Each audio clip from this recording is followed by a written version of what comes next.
Ladies and gentlemen, welcome to the Entertainment Dome. Hello. Guess what? Ubisoft's done something stupid again. Was you really surprised? Insert long sigh here. I'm going to be honest, I'm actually, getting really bored of getting angry with Ubisoft. It's turning into a weekly thing, isn't it? It's become their thing. It's like, Nintendo is well known for making family-friendly games that can appeal to a wide range of audiences. Microsoft, they're known for sort of pioneering sort of online gaming, and they've got all the AAA action titles with shooting and everything. Ubisoft just cause controversy. That's all they do now. EA's looking at them going, dudes, chill.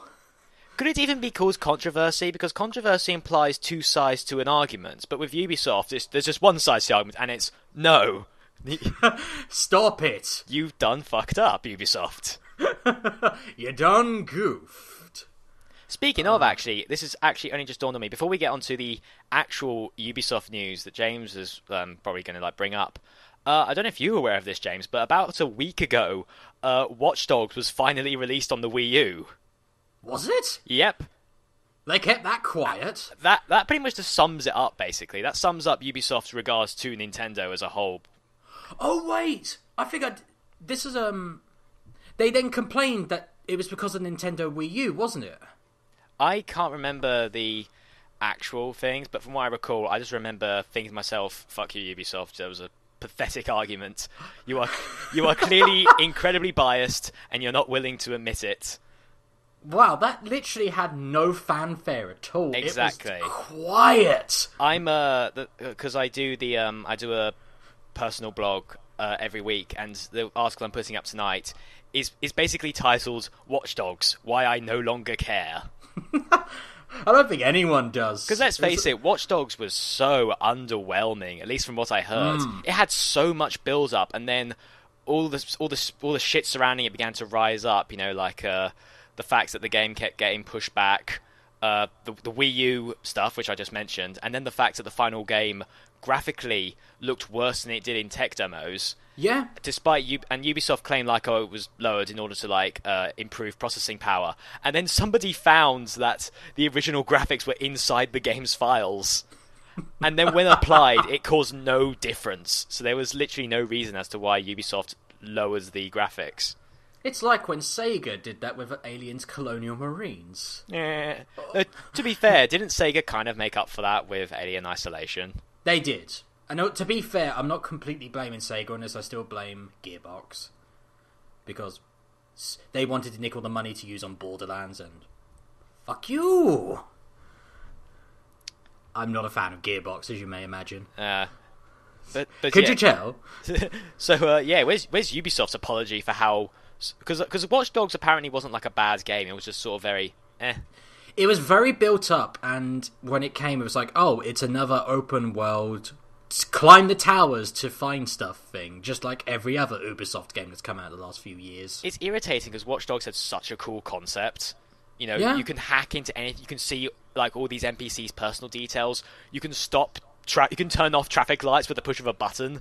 Cause citywide blackouts. It was like, wow, this looks so cool. And then it began to that's cool, but it can't make up for the fact that the game itself just looks like every other third-person action adventure game. Or just every Ubisoft game. It's just, there's nothing that it stands out from Assassin's Creed or Far Cry. It's the same game. I remember watching a video by Jim Sterling, and he got so angry over the fact that they made the main character, Aiden Pierce, they made his baseball cap like a pre-order bonus, and they described it as if you pre-order this, you can also gain Aiden Pierce's iconic hat. And Jim Sterling just got so angry because, as he pointed out, the hat is not iconic just because you say it is. Yep. Stuff like Mario's hat is iconic. The Pac-Man symbol is iconic because they have been around for years and have become perfectly. They've been established as. They're a staple of the video game genre. They represent that character and that franchise. Watch Dogs has only just started. Ubisoft are already calling it a franchise, despite the fact no sequel is in sight at the moment. Do you really think they're going to? Well, they've said they wanted to franchise it pretty much when the game came out. because that's what Ubisoft does. They don't like... And that always turns out well for them. That always turns out well for them, as we'll come on to in a moment. Yeah, shall we actually move on to that, so we're not just here for ages sort of bitching about Watch Dogs? Alright, we'll bitch on to Assassin's Creed. It turns out that originally it was planned that after the failure of Assassin's Creed Unity, that Ubisoft were going to have a year off. They weren't going to bring out another Assassin's Creed game. That sounds smart. I'm being serious there. It makes sense to have like a year-long break in between like Assassin's Creed games. No. I'm agreeing with you on that. I'm laughing because that's not what happened. Yeah, because that implies Ubisoft has intelligence. Yes, and that's clearly not the case. It turns out that no, they will be releasing a new Assassin's Creed game that is already in development. And by the looks of it, it has been in development. And it looks like it's been in development before they release Unity. Which looks even worse. Oh, and guess what? Ubisoft still hasn't learnt, because guess who's the main character? Who? Another white guy. Women are too hard to make, guys. To be fair, isn't like the... Well, no, not to be fair. Fuck Ubisoft. But like the game's set in Victorian England, isn't it? Yes. So... Well, you could still have a female protagonist. Well, that's not what pisses me off personally, the fact that it's just another white guy in a hood. It's the fact that, guys, Unity did so badly. I mean, badly. Do you know how it did in sales, James? It did very well in sales because Ubisoft pulled an absolute disgusting trick. They had it that they released the game, but reviews of Unity were not allowed to be published until 12 hours had passed since it been released. Wow. Yeah. That is some bullshit. And that reminds me of something else that we'll probably get into later on, because that's like, fuck you, Ubisoft. I've said that like 3 times now already. I think that's just going to colour what we're talking about. But it's true. This is what I keep saying.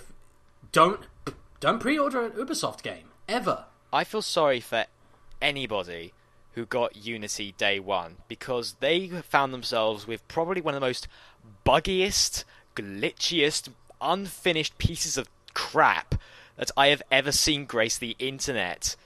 I have not seen bugs this bad. Aliens Colonial Marines is looking at it going, we're better than that. You know what? Well, Aliens Colonial Marines had a dancing xenomorph. Assassin's Creed Unity had NPCs without faces. Hello, my baby. Hello, my honey. Hello, my wretched girl. I know, it's literally like just the eyeballs and the teeth. It was like... It looked terrifying. It's a horror game. And I saw somebody post a video where they jumped off like a roof of a building and fell through the floor into the abyss. I think Jim Sterling had that one. It's like, for Christ's sake, it's 2014, guys. Shouldn't we have like got past that kind of stage in game development? Well, I suppose we can't if you're going to be lazy arseholes about it. Mm-hmm. It's turned into a joke, and that is going to damage their sales and damage them as a result. Also, it turns out that they went on that when they released The Crew this week or last week. Oh, the fucking Crew. They released that, and they even said, don't trust reviews because they won't represent the final product. And it's like... More like you haven't finished it. Of course they won't perfectly represent the final product, because you haven't released the final product. Now, I would like to preface that apparently The Crew isn't terrible, but it's also an MMO. Or MMO-like game, so... Well, being an MMO isn't the problem. I mean, the crew, again, much like Watch Dogs, The Crew, from what I've heard, has this really cool concept, the fact you can drive across, like... You've got the whole of America, basically, haven't you, to drive around? Yes. And, like, there's apparently, like... Well... And it's all in real time. Yeah, it's all in real time. Which is kind of hilarious when you think about it. And it just reminded me of the, in the Ubisoft E3 press conference, when... Oh, what's the name of that female comedian they had hosting the event? Oh, God. Yeah, I know who you're talking about. Yeah, Aisha Tyler, I think her name was. Aisha Tyler, yeah. God, that was our first podcast, wasn't it? Yeah, it was, actually, yeah. But yeah, Aisha Tyler said... I don't know if like this was a blunder on her part, if she genuinely believed this. She said that like what was so great about The Crew was the fact that there was like no loading times. And it's like, well, no, Aisha, obviously there is loading. There is loading involved. It's just you don't see it. It's all in the game. A game can't not load. But yeah, the crew has the neat idea of being able to travel across this entire country and actually perfectly be like 1-to-1 scale of it or whatever. That's really cool. The problem is, though, is that it's completely mired in microtransactions. Yep. When will developers realise that nobody likes them? Well, it only works in certain circumstances. It doesn't work in a full price release. The only people who pay for microtransactions are the people who like get addicted to these mobile games like Candy Crush and shit like that. Or free-to-play games. And free-to-play MMOs. Yeah, and I very much doubt that those exact same people are the ones jumping onto a console, because the mobile gaming audience and the home console gaming audience, are two completely home different. console / PC gaming audience, are two very different audiences. And here's the problem. The people behind it don't really care, and they say, oh, everyone's the same. It's like, no, guys. You're just using that as an excuse to get more money out of people. And it's horrible. Do we know how well the crew sold? Because it's just come out, right? It's just come out. I think it's done fairly well. Apparently there's not been breaking bugs as of yet, but it's just been... It's been meh, from what I've heard. It's also got towers. Just like Assassin's Creed and Watch Dogs and everything. They've added towers in a racing game. And Far Cry had towers as well, didn't it? Yep. Ah. They can't help themselves. They've got towers everywhere. It's got to have towers, microtransactions. Good God, they're like Mark Miller with everything he does. Oh, Christ. I need a full race badge of just tiny boxes. More tiny boxes! That's from Linkara's video. If you haven't seen his version of Holy Terror, you should really watch it because it's actually kind of hilarious. Oh, yeah, I saw that. Oh, that's a whole different... kettle of worms entirely, or whatever the phrase is. Bag of worms, not kettle of fish. I got my phrases mixed up. Close enough. But yeah, that Holy Terror, why does that exist? But who knows? But back onto Ubisoft. Why do they exist? Why do they exist? They used to Segway. They used to be good, though. You know, they do release some good things that still work. Like they released South Park, and that worked. But then again, it was a 2D game. How do you mess that up? You mean The Stick of Truth? Mm-hmm. I think they published that. I don't think they actually developed it. True. And I still want to get I still want to get Child of Light. As much as I hate the fact that would require giving money to Ubisoft, that game at least looks like it was well made. I heard it's good. Yeah, I've heard nothing but good things about it. And I'd also still recommend buying Rayman Legends if you haven't got it already. Yeah, Rayman Legends is definitely good. And again, that one didn't have bugs, but again, it's a 2D game. It still pisses me off how that game was treated. Oh yeah, Ubisoft pissed on it. Yeah, they've like for those who don't know, I'm going to go on like a bit of a semi-rant here, but Rayman Legends, when first announced, was originally going to be a Wii U exclusive title. Mm-hmm. And then many months later, Ubisoft decided that they didn't want it to be an exclusive anymore. They wanted it to be on every other console, which isn't the problem. You know, it makes sense why Ubisoft would want Legends to be a multi-platform title, because that's how you make your money, by having it be accessible to virtually anyone. The problem with that, though, is that they announced it like around the exact same time as the game was meant to be released. So rather than release the Wii U version and then work on the other versions of the game and release them at a later date, they held back the game for like another 7 months, despite the fact that the game was finished. Yep. We had demos of it and everything. It was completely done. There was no reason to hold it back. And you might say, like, oh, but wouldn't it make more sense to release all the versions of the game at the exact same time? And I'm like, yes, it would. But if that was the case, then why, with Watch Dogs, did they release every other version of the game on the exact date except for the Wii U version? I'll tell you why. Because Ubisoft clearly do not like Nintendo.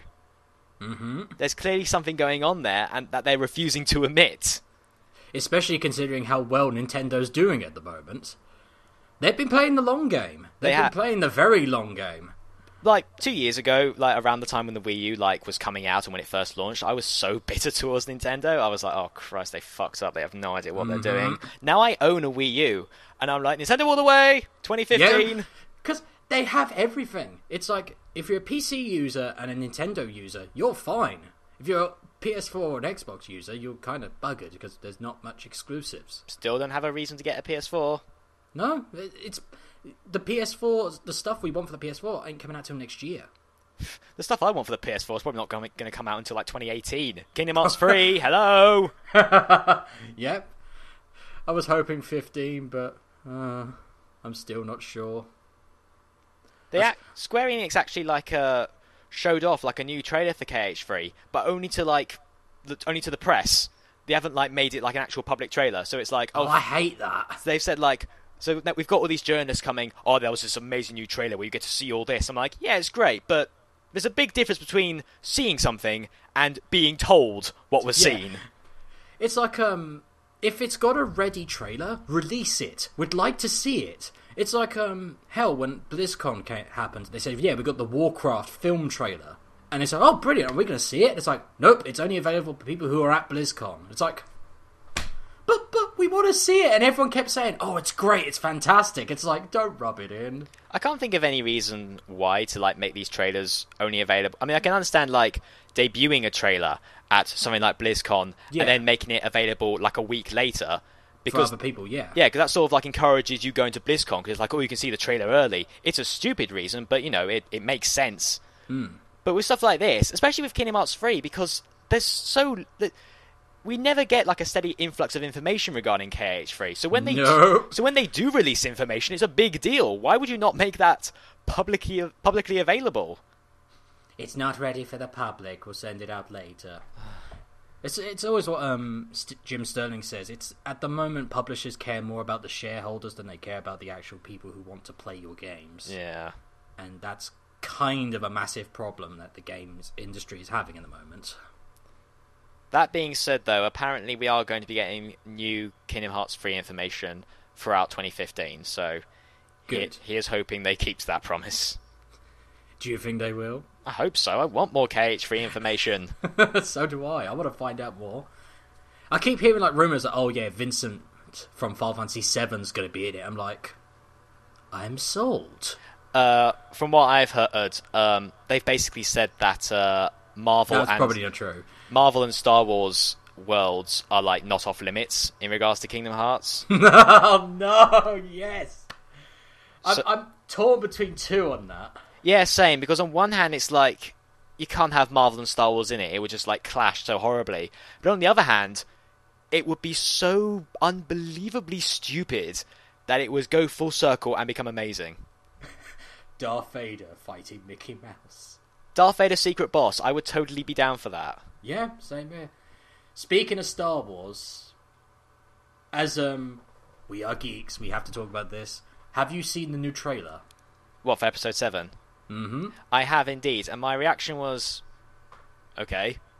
Well, I'm not a big Star Wars fan anyway, so I fair enough. I kind of just watched it just because I suppose I might as well. And I was sort of like, I want that droid. I saw it and I was like, well, that's a thing. I'm sure the internet will be both happy and disgusted. I'm happy. I know it's definitely looking better than the first one, Episode 1. I know that that lightsaber that was shown like towards the end has got a lot of people very angry because because the hilt is made out of lightsabers as well. Can I talk about that? Because Go on, you massive dork. Why, thank you. Everyone keeps moaning about that, and it's like, guys, here's the thing. Star Wars, from day one, has always been influenced by Japanese culture. Especially Akira Kurosawa. The Jedi are samurai. Hell, Darth Vader's armor and everything looks like samurai armor. So the way that Jedi fight in the Star Wars series are basically the way of samurai.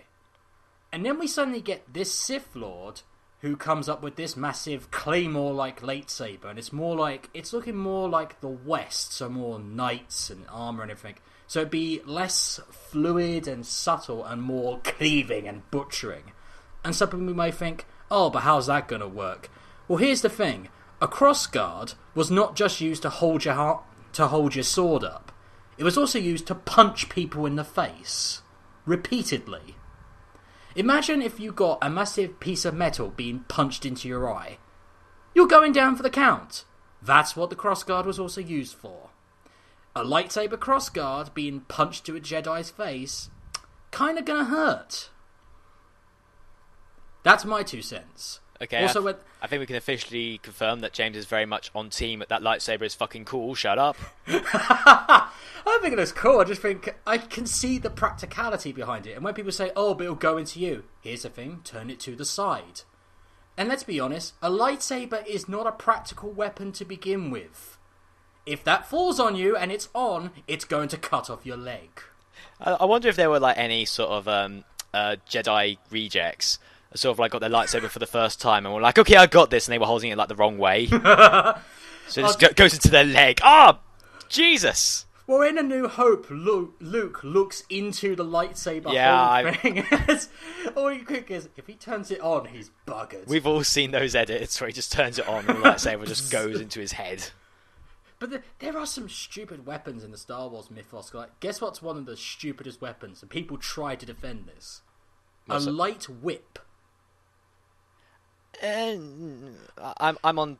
Because on one hand, oh, that's so fucking cool, but on the other hand, yeah, I can see why that probably wouldn't be... That's impractical. It's cool, because obviously it's got the recoil, so it might accidentally come back to you. So It'd be like when in Indiana Jones, when in the third one, when you see him being young, and he whacks himself with the whip. Yeah. That's essentially what will happen. Instead, it will cut through your head. That's kind of what's going to happen. That's impractical. Do you know what they need to make for the Star Wars universe? What's that? They need to make a gun that shoots lightsabers. They do. They're called lasers. I don't mean like laser fire. I mean you pull the trigger and an actual lightsaber, like full length, comes out and just spins towards the enemy. Well, kind of happens in Return of the Jedi. It shoots out of R2-D2. There's a gun that shoots R2-D2s. Speaking of R2 units, I love the new droid. I'm sorry, it looks so adorable. I want one. Slightly off topic, but I don't know if you've been watching the new TV show Star Wars Rebels that came out like a couple of hours ago. But I need to give it a look. I haven't seen it, but like I've seen a number of clips of it, and the R2-D2 stand-in for that show, Chopper. Mm-hmm. Him alone is sort of making me tempted to watch the show, because there's like there's a whole scene where like he's like the characters like in their ship and they're in like a dogfight, and Chopper's there like having to sort of fix everything, and like he's been told to fix the shields, and he's fixing the shields, and then the person piloting realizes that communications are down, so she turns to him and says, "Fix communications, stop focusing on the shield and fix communications." And obviously the droids they don't speak. It's just random gargling. But I heard this, and and the way it sounds is if Chopper is actually going, "What the fuck?" It sounds like he makes a noise like, and it sounds like he's actually saying that. It sounds like someone being their mouth covered. Yeah. Yeah, that's more or less what it sounds like, only a bit more roboty. Oh, I like that. It's also got Jason Isaacs in it. Has it? Yeah, he's the main villain. Oh, he's the Inquisitor. Mm-hmm. Apparently James Earl Jones will be coming back to voice Vader in at least one episode. Yeah, I've seen the clip of that. That's always cool. I remember James Earl Jones is always good. I remember back when Episode 7 was like first announced, and there were like speculation that Darth Vader would come back. Oh god, I hope not. And everyone was like, "No!" Even the expanded universe did not bring Darth Vader back. They brought the Emperor back, but they didn't bring back Darth Vader. Well, wasn't the Emperor like a clone or something? Yeah, they cloned him like 10 times. Yeah. He finally kicked the bucket, but after a long storyline that went on for a bit too long. You know, now that I think about it, having Star Wars in Kingdom Hearts would make a lot of sense, because the Emperor is very much a lot like Xehanort. Yeah? Oh my god, I just thought! What if it turns out there's a Star Wars world, you see the Emperor, and he turns into Xehanort? Mind blown! Oh my god. That would actually make sense if the Emperor was like another body for Xehanort. Yeah, and it turns out that's a reference to the expanded universe. Oh my god! Guys, I think James is like blowing his own mind. Mind blown! Quick, to fanfic.net. This needs... Oh my god, that would actually make sense, and that would actually be a decent plotline. Okay. Especially when you consider the amount of Star Wars references in Birth by Sleep, intentional or not. Yeah. You know, like, Terra is very much like Anakin. Xehanort's being complete with whining. Xehanort is like a fill-in for the Emperor. The whole master-student relationship going on there. Keyblades being a bit like lightsabers. Mm-hmm. The guy in the suit of armor that turns out to be the other half of. Yeah, so long since I played Birth by Sleep, but you know what I mean. Yeah, I know what you mean. But oh god, that's actually giving me some ideas. I'm thinking, ooh, that sounds good. Personally, it won't happen. Personally, if they're going to introduce Star Wars and Marvel, I'd prefer it if they waited past Kingdom Hearts 3, and then in the next saga of games they then do it. Because Nomura has said he wants to keep making Kingdom Hearts games after 3. Yeah, if it makes them work. As long as, like, I just really want... If they are going to continue it, don't bring back Sora. Not because I don't like Sora, but because... We need a fresh protagonist. Yeah, because once Kingdom Hearts 3 ends, that's very much going to be the end of Sora's story, in my opinion. He can't, like, continue being the main character. And Pass the torch. And then when you introduce, like, a new saga, that's a perfect opportunity to start introducing new kinds of worlds, like Marvel and Star Wars. Because as stupid as it is, I want to see, like, Donald and Goofy team up with Spider-Man or something. Oh, God. Which version? Because they're going to be rebooting it all the bloody time. To be fair, if they actually got like one of the original actors from the films to play Spidey in Kingdom Hearts, like even if they got Andrew Garfield, I would be like, holy shit. Yeah, I'd be okay with that. Because the thing about Kingdom Hearts is that they're usually quite good with bringing back the original cast, like from the films. I mean, obviously some exceptions there. They couldn't get Jeremy Irons back for Scar, which was a shame. That was noticeable. They couldn't get Johnny Depp for Jack Sparrow, which was a massive shame. Who did play Johnny Depp's part in that one? Funnily enough, actually, that was James Arnold Taylor, Force match. Yeah, who's pretty much like a voice actor for a lot of things, including Obi-Wan Kenobi from Star Wars. Mm-hmm. One of his good ones. I started off with the wrong foot on James Arnold Taylor because the first thing I ever heard him in was in Final Fantasy X. Oh god, no! Do not let. Yeah, it was a bad day. It was a bad day for him. Yeah, because. Yeah, look, I'm going to put that down to bad voice direction more than anything, because James Arnold Taylor is so talented, at least when it comes to voices. I will give him credit where credit's due. When I've heard him in other things, he is good. The dude's like the new official voice for Fred Flintstone. That shows range. Yeah? If he can do that and Obi-Wan. In fact, I remember watching on YouTube, he did like a kind of sort of stand-up thing, where it was pretty much him like talking about his own experiences when it came to voice acting, and there was an entire skit of Fred Flintstone and Obi-Wan Kenobi fighting over James Arnold Taylor's voice. And like because they're having to live together, and like Fred just gets sick of it, and he pulls out a lightsaber, and they start fighting. And then of course Fred gets on top of a dinosaur and goes, "I have the high ground." Oh God. That would still be a better ending than Revenge of the Sith. Hey-oh! I remember a friend of mine had the video game version of Episode 3, and in that, after you beat the final level, which was you as Obi-Wan fighting Anakin, you could then play it again, but this time you could have Anakin win. Yep. And it was just like Anakin leaps over Obi-Wan, and this time he succeeds and just stabs Obi-Wan through the back. And then it cuts to like the Emperor turning up and all these clone troopers are there, and the Emperor gives Anakin like his new lightsaber, and he's like, "Well done." And then Anakin just turns around and kills him as well. Yeah, it was so just like, oh, okay. And then like the clone troopers are like, "What the shit?" And Anakin's like, "Did that just happen?" Anakin goes, "The galaxy belongs to me now," and the screen just fades as if Anakin then became the Emperor. Bad. When in actuality, what really would have happened was the clone troopers would have gone, "Fuck you," and just shot him.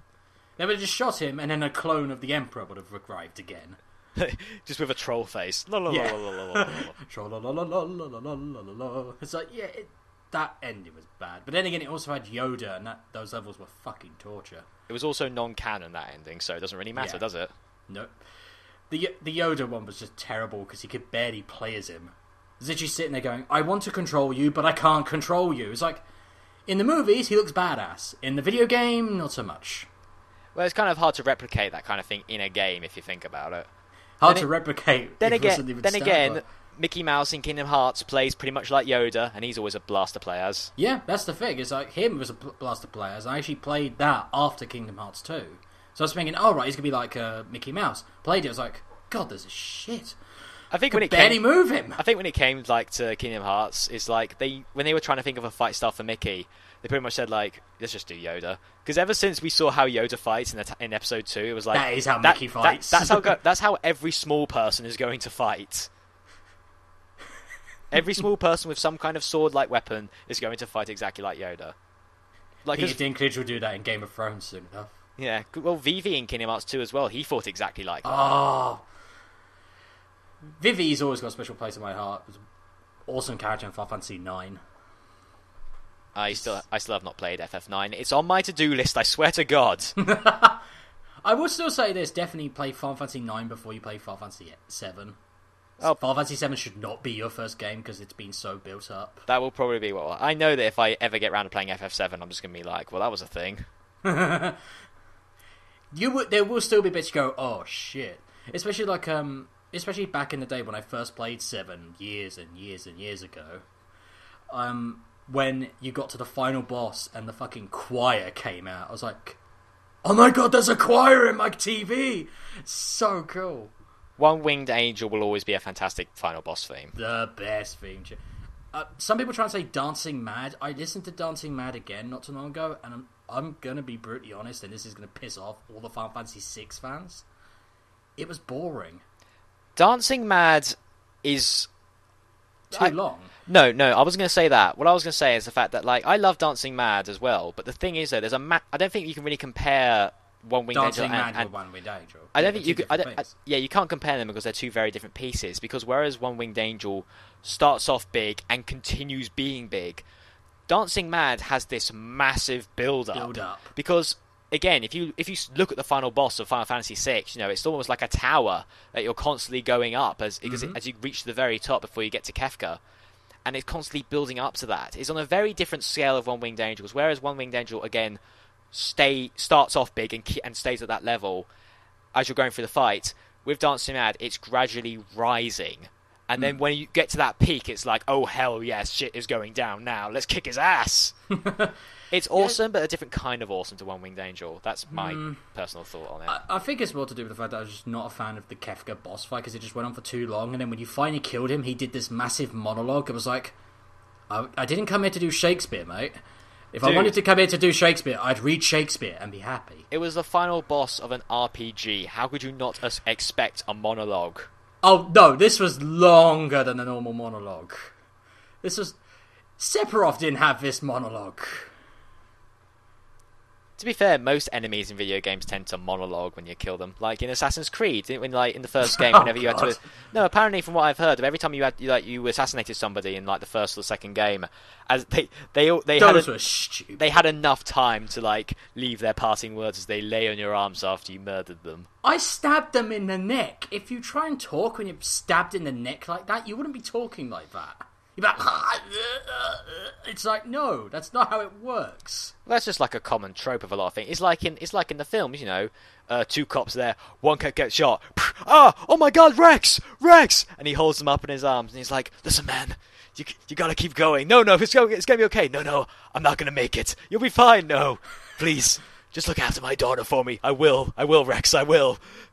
What movie is this? I'm making this up. I was about to say, I'm thinking, I've not heard of this movie before. Well, no, that's how they go. They get shot and they like say like, you gotta avenge me, man. You gotta keep going, keep fighting. Look after my family. I have never heard of a movie called my wife I love her. Rex in a long time. The thing is, though, in actuality, if I want to see one where like they get shot and the guy runs over, Rex holds him up, and Rex just goes, get a fucking ambulance. That's a Lee Evans joke, but yeah. Yes, get a fucking ambulance. He's retired. Has he? Yeah, he's retiring. No.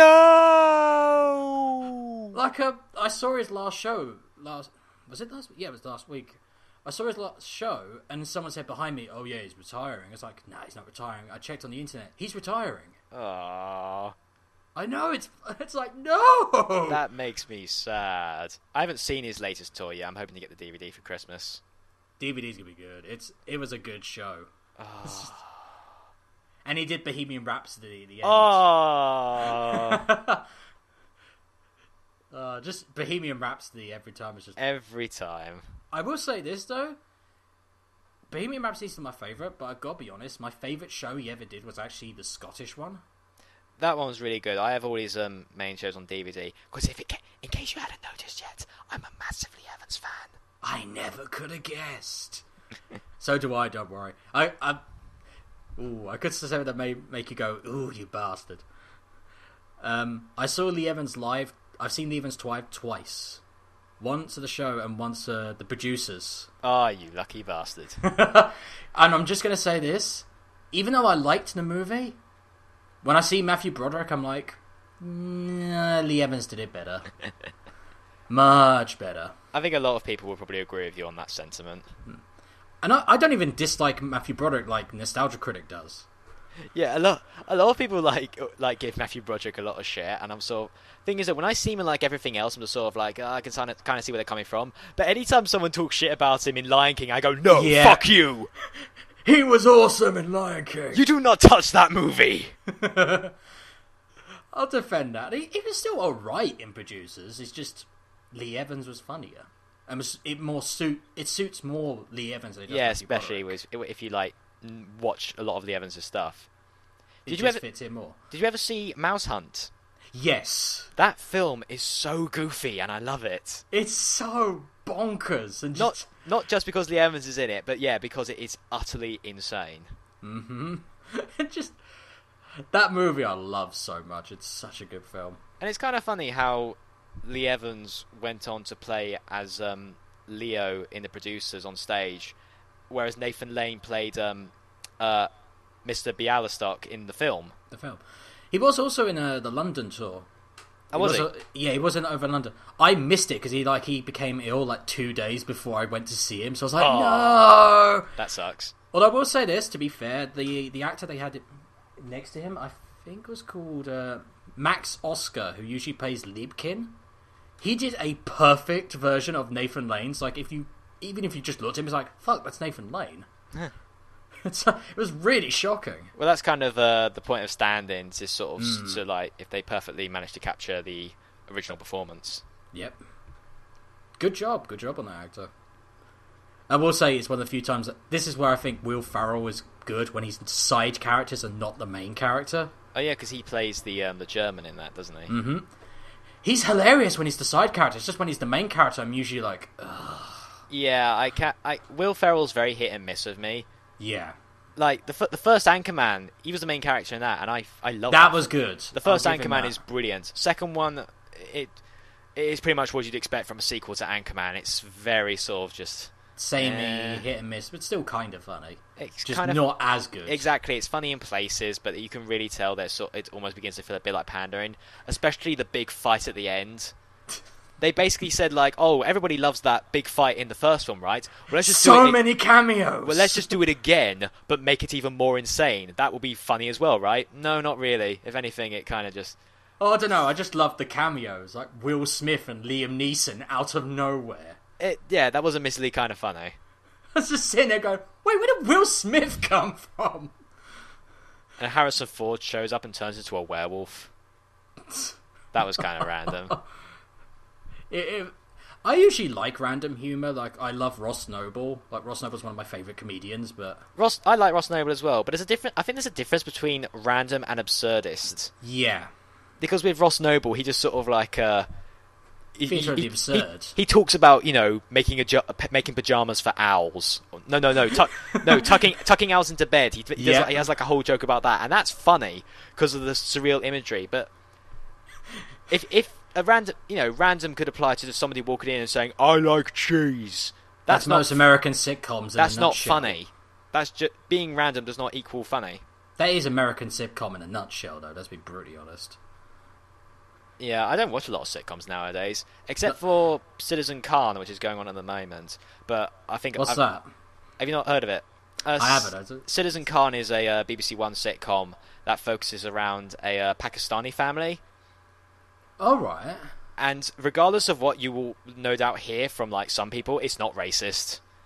Because like the main character, Mr. Khan, he's like. Well, obviously the show's called Citizen Khan, so obviously he's the main character. But the thing with that is the fact that the reason why he's a funny character isn't because he's Muslim and that's funny. No, it's funny because he's such a dick. He does like a number of like not like so horrible that it verges on like not being funny, but just like it's very similar to how in 40 Towers, whenever Basil Fawlty would tell a lie, Yeah. and then when he gets caught out, he just keeps lying. Or beats up Manuel. Yeah, well, Mr. Khan, he doesn't have anyone to beat up, but when Mr. Khan is like, when he lies and then they find out, he just keeps on lying. To the point where it just gets so ridiculous. Alright. It's worth checking out. I personally think it's really funny. Yeah, I'll give that a look. It sounds good. It might just be they just quickly drove on and said, "Oh, it's racist." Yeah, when the show it's in its third season now, but when the show first came out, it did like draw like a lot of people did get quite angry about it. I'll give it a look. To be fair, the only thing I really watch now is when Game of Thrones comes back on. Speaking of which, the Game of Thrones video game has been released. And apparently it's quite good. Although I will preface it with this. If you're thinking this is a good way to start with the Game of Thrones mythos, nope. No. Trust me, if you want to play the video game, which I highly recommend because it looks really good, I will say you need to watch the first few series first. Like, you need to at least watch up to series 3. It'd be great if, like, obviously I haven't played the game and I don't plan to, but it'd be great if, like, within the first 5 seconds of booting up the first episode of the Game of Thrones game, it just, like, drops massive spoilers for every other season. Little warning, it actually does. Oh, does it? Yeah, it actually... The game starts off at literally the biggest turning point of the series. Is it the Red Wedding? Yes. It starts off right there, and it's like, oh, crap. It's like, you see it start off, and then, like, everyone's cheering. It's like, oh, right, we're at camp. Wait, this looks familiar. Wait, what? That castle looks familiar. Oh, no. Oh, no. Oh, no. Yeah, so if you want to play the Game of Thrones game, I highly recommend watching the first 3 series first. It's really... The series are really quick. It's 10 episodes each. You'll probably finish them in about a day and a half. Give it a watch. They're also really good. It's not just sex, as everyone keeps saying. It's also got a very good plot. I don't know if I've made this joke on this podcast before yet or not, but I remember when my dad told me that like he had got like the first 2 seasons of Game of Thrones, and he was like going to watch them, and I said to him like, you do realize that all. I'm probably going to piss a lot of people off with this statement, but I said to my dad like, you do realize that all that show is just blood and boobs, right? And his face lit up. He was like, really? Actually, I would like to preface that way. It's got blood, boobs, and Shakespearean acting. And a very good plot. Like, I'm being serious. Like, there's some really good scenes in Game of Thrones. Like, I know everyone keeps saying Peter Dinklage. Peter Dinklage is definitely one of the best, but there's several others who are just as good. It also has some really... The child actors in that show are really good, which is fucking rare. Because usually when you get child stars, you're like, oh, God. Yeah. I think the only other show that I can think of in recent memory where the child stars are good is, funny enough, Avatar. Yeah. Because Aang was played by a kid. Speaking of, like, I was watching Legend of Korra, the latest episode earlier today, and it was, oh my god, it was so good.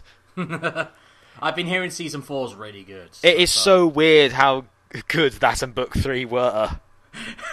It finally got good. I don't know what happened. It's like book 1 was just so like and then book 2 was just awful, and then like book 3 and book 4 were like, holy shit, this is really good. We're making up to you guys. We're making it up. Also, Toph's back. Oh, spoilers. You knew that, didn't you? I knew that. Obviously. Oh, thank God. So, I watched it, so I knew she was back. They said that in one of the trailers. The trailer for book 4 ended with Korra just going, Toph? I was like, yay! And then everyone shat themselves like, ah! Oh my god, Toph's back! That being said, what really surprised me is like I only found this out like a few episodes ago, but the main villain in book 4 is voiced by Zelda Williams. Yeah, I know. I was like, oh my god, that's awesome. And I was like, god damn! I never knew that. Oh, Zelda Williams is awesome.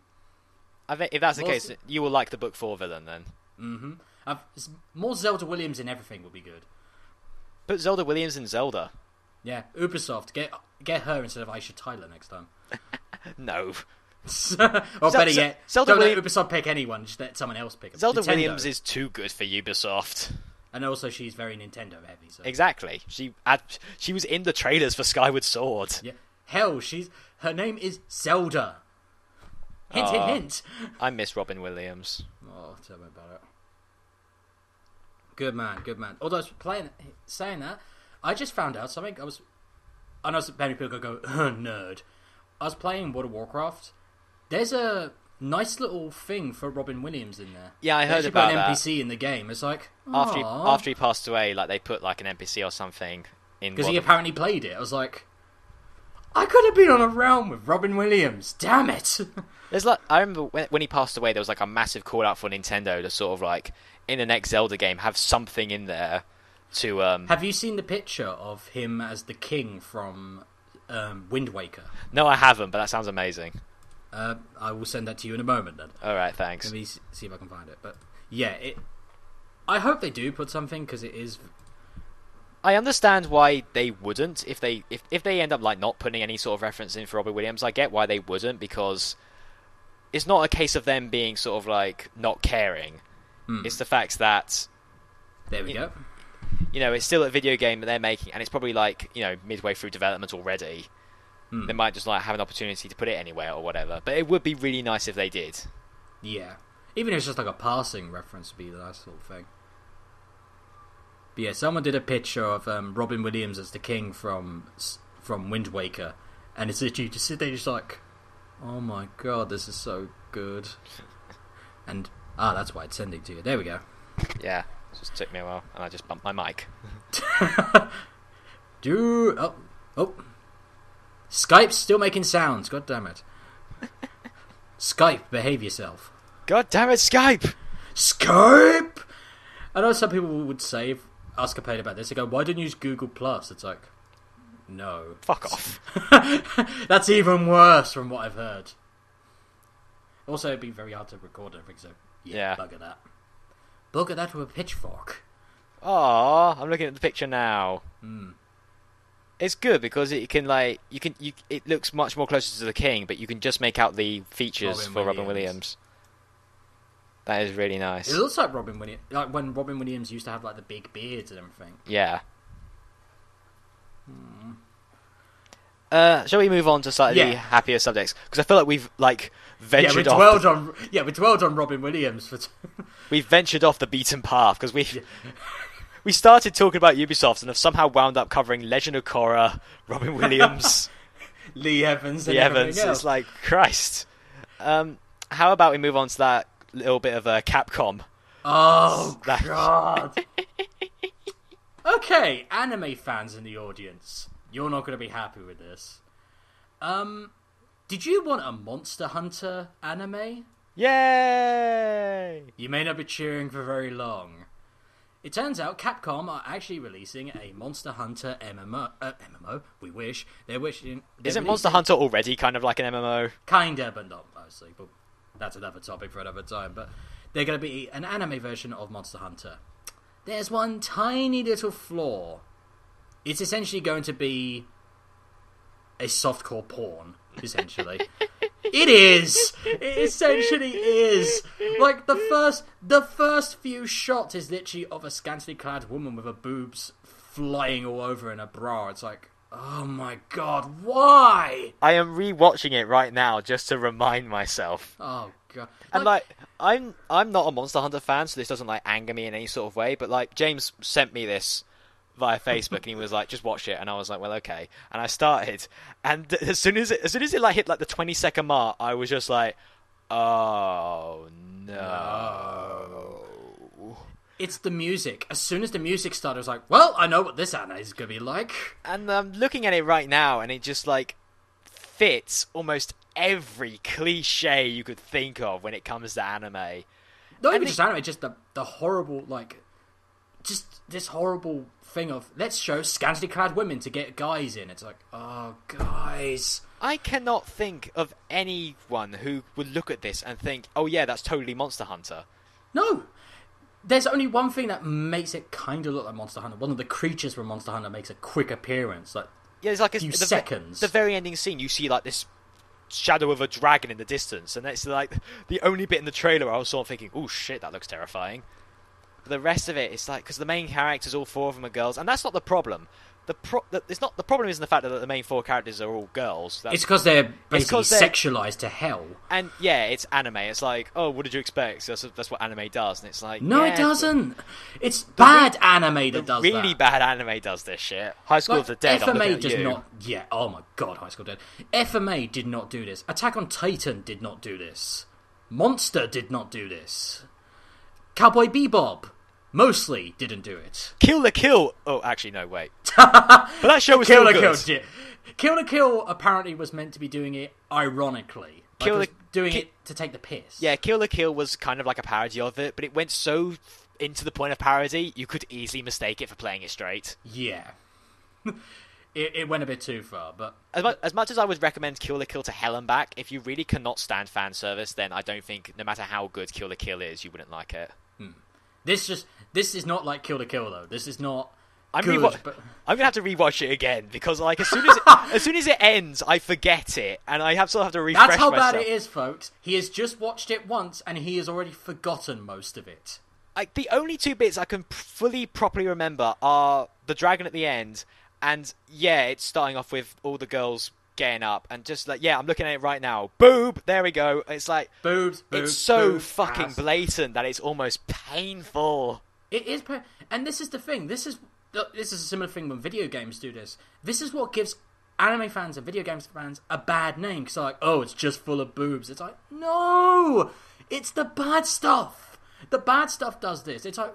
When it's done good, Kill la Kill, Bayonetta 1 and 2, they do it well, and they do it in a way that you ignore it, or you see both sides of it. This is just like, we are basically just pandering to the lowest common denominator. And it's infuriating.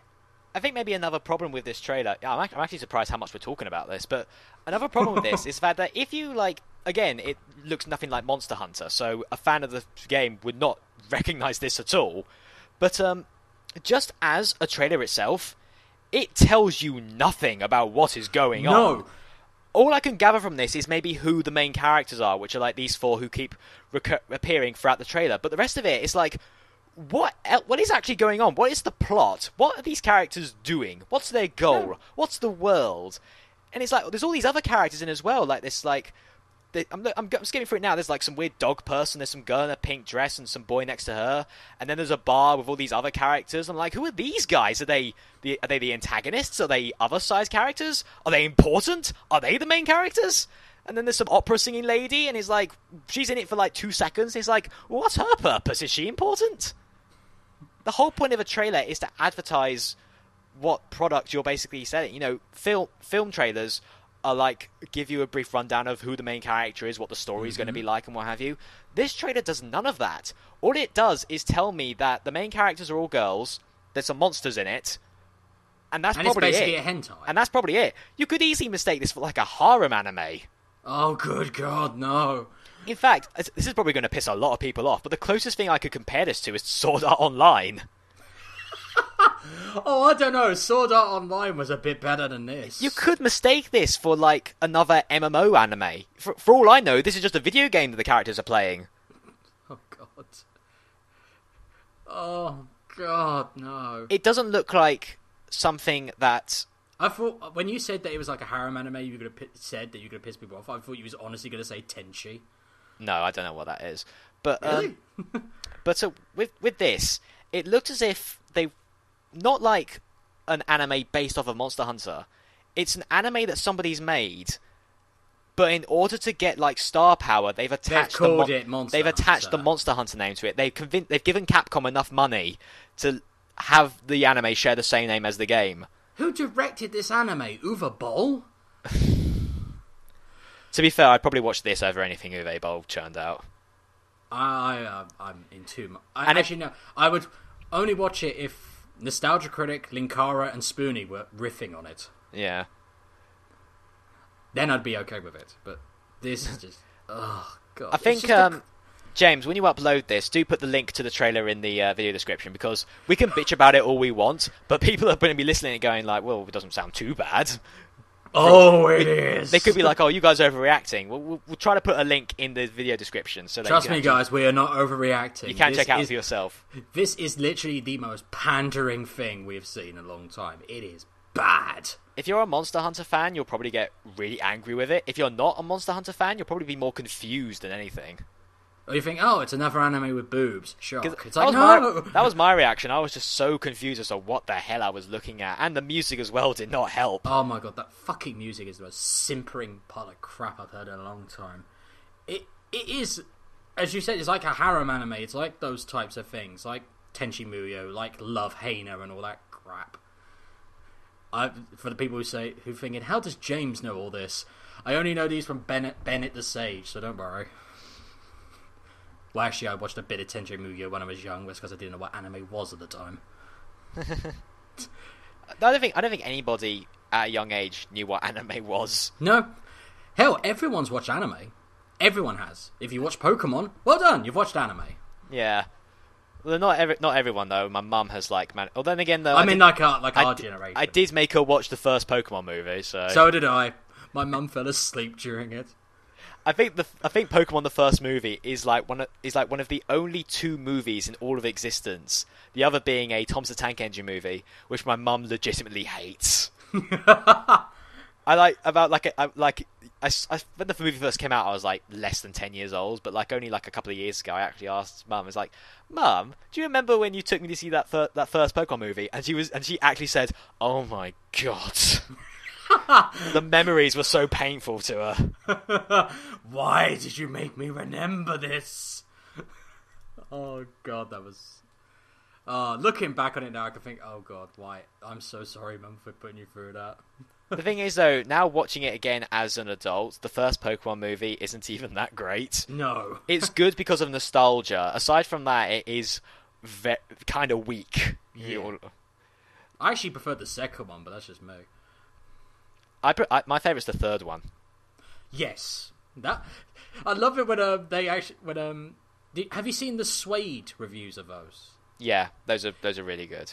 With Suede reviews, it's like Silent Hill, Silent Hill, the Pokemon version. It's like, oh good god. The third movie is kind of fucked up in that regard. It is. It's actually, I think adults would actually get a kick out of it in some way because it's like, oh shit, there's actually some decent stuff in this one. Still with some stupid kid stuff, but it's a kids movie, what do you expect? If you look at it, the early Pokemon movies got quite dark in terms of like their imagery and stuff like that. Then like as the films went on, it sort of got a bit more pandery. Except one of them killed the Pokemon. Wait, which one was that? The one with Latios and Latias in it. Wait, oh yeah, Latios fucking died in that! Yeah, Latios gets killed off, like legit. For those who don't know Pokemon very well, Pokemon don't die. Very rarely do they die. Like, only in, like, Lavender Town do they say, oh yeah, Pokemon died. It's like, oh shit. But you don't ever see them die or ever hear of them die until that bit. And then suddenly in the movies, it's like, nope, they don't die at all. None of them die. And then suddenly, oh shit, we just killed one. Thing is, like, legitimately killed it. Don't they also hint that it maybe could be resurrected or something? No, that's Digimon. Yeah, I meant in terms of Latios, because Latios is a legendary, so... I think, I don't know. I think it was like they just like oh don't worry, it had babies with Latias before it died, and I think that was the hint. Thing is though, that movie is like, oh yeah, shit, they killed a Pokemon. But the thing is though, the baddies in that were not only like just so underwhelming. Let's also not forget that Latias had the hots for Ash. Oh. It was like oh. Game Freak, what the fuck? Like, because Latias like disguises herself as a human girl, and then like at the end of the movie when they're about to die, she like gives Ash a kiss on the cheek, and it's just like Latias, and it's just like, oh, I'm not sure. Oh, I don't like this. And then everybody just, and then in like Misty's head, she's thinking, "Bitch, stole my man." And then she got kicked out of the anime. We haven't heard from her since. Yeah, but that's I've gone off Pokemon a lot. The series... The anime, yeah, went off that a long time ago. I was about to say, that was a long, long time ago. Now the games, I like the games. Hand. The games I'll continue playing until I die. Hey, you want a Mega Ruby? Yes, please. Om nom nom nom nom nom nom. Om nom nom nom, yes. Give it to me. Oh, shit. Give it to me all. I'll happily have those, but... Series... Bleh.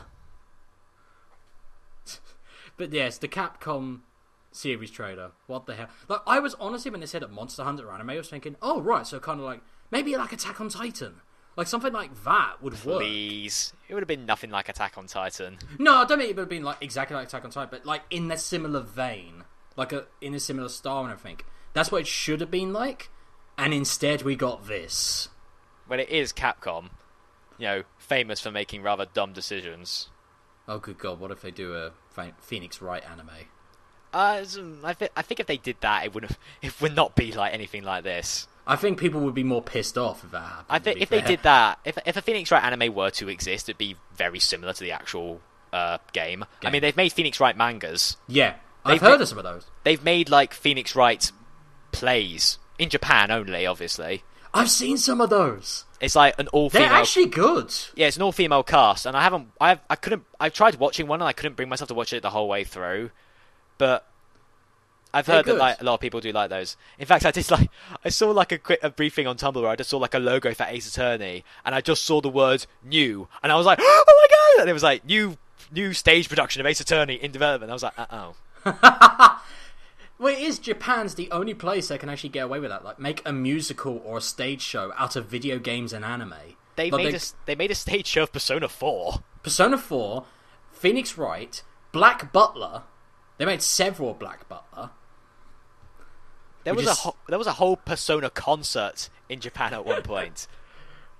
I would actually like to see that over here. Like, I would actually like to see the West End try and break the mold and actually say, yeah, we're going to make an adaptation of a video game. I think it'd be more likely to have like the actual people who made like an adaptation of a video game in Japan bring it over to the West, more like. Probably. But that would never happen because they'd never advertise something like that. Doubtful. It'd be I think that's a shame, because I think it is something like we're moving on, and it's like we're moving in this future. It's like, yeah, we're seeing things like this where they're doing adaptations of video games, of anime. Why can't we see more of that on stage where Japan it's more commonplace? It's not quite the same thing, but hasn't like Hatsune Miku started getting like American concerts?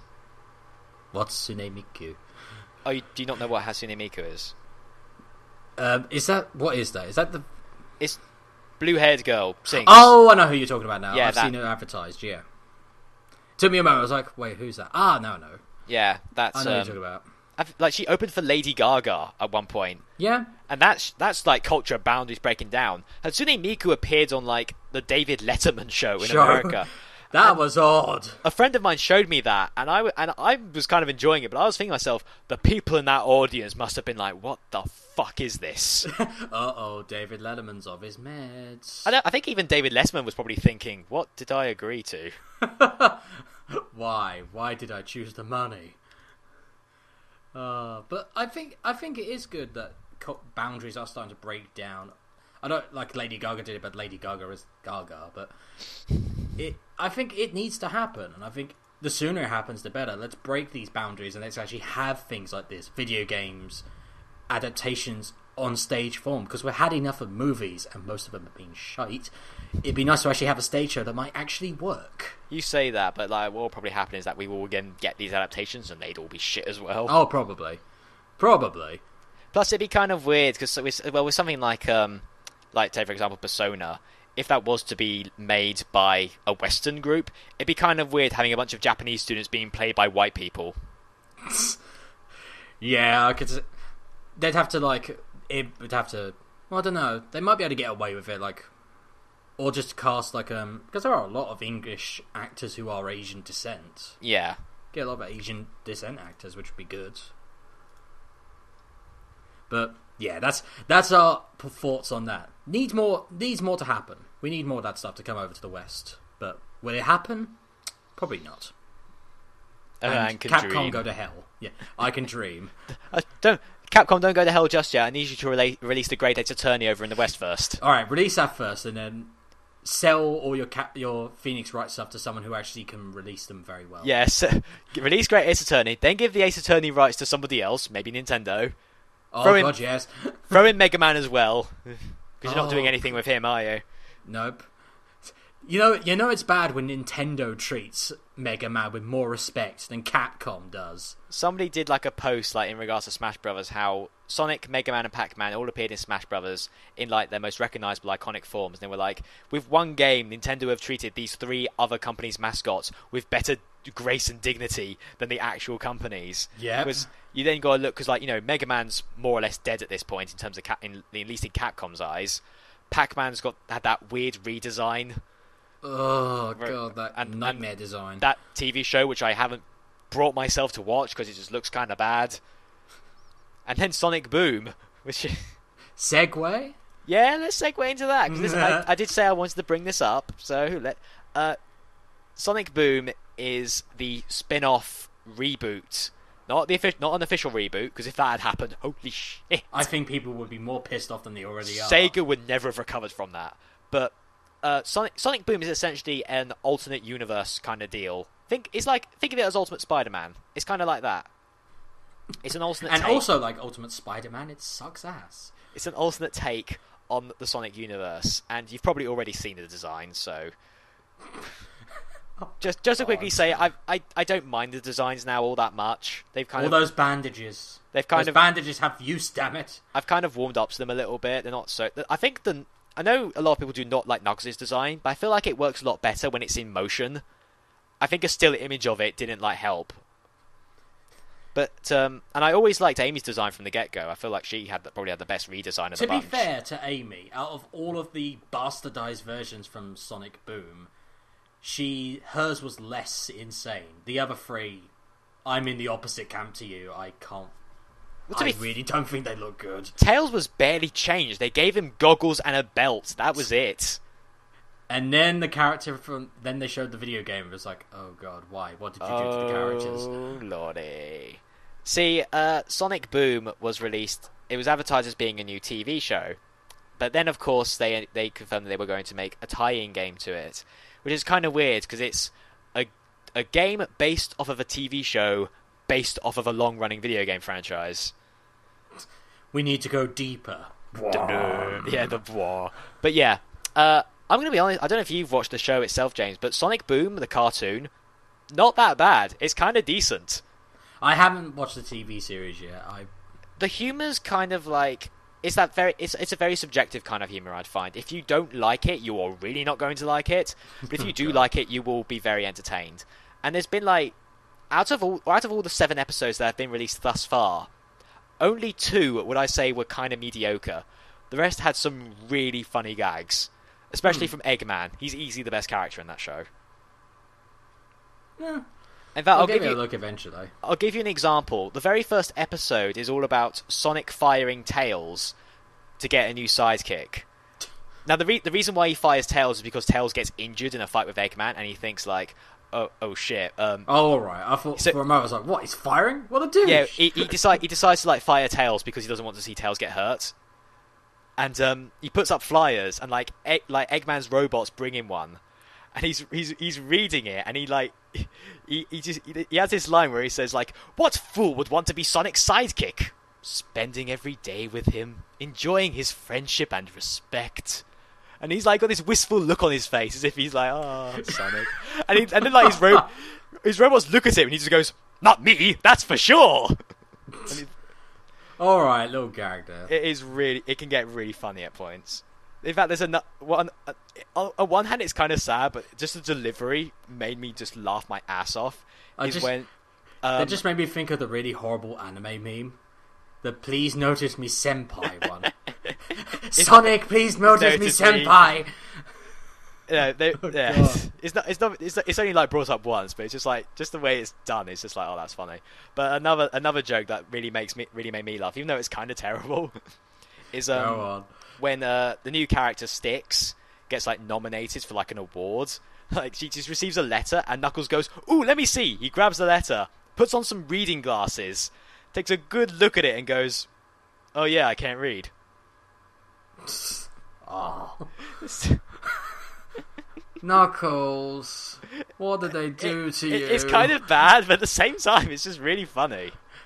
It's funny, but I'm just like, oh, Knuckles, why? What did they do to you? Yeah, they really...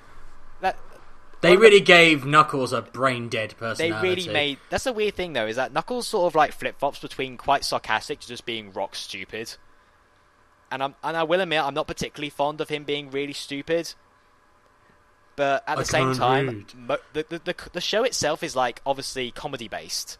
And everyone's personalities is kind of ratcheted up a bit, so they're all kind of wacky in their own ways. So you got... Knuckles is kind of thick. Styx is, like, ridiculously paranoid. So she's got, like, conspiracy theories for everything.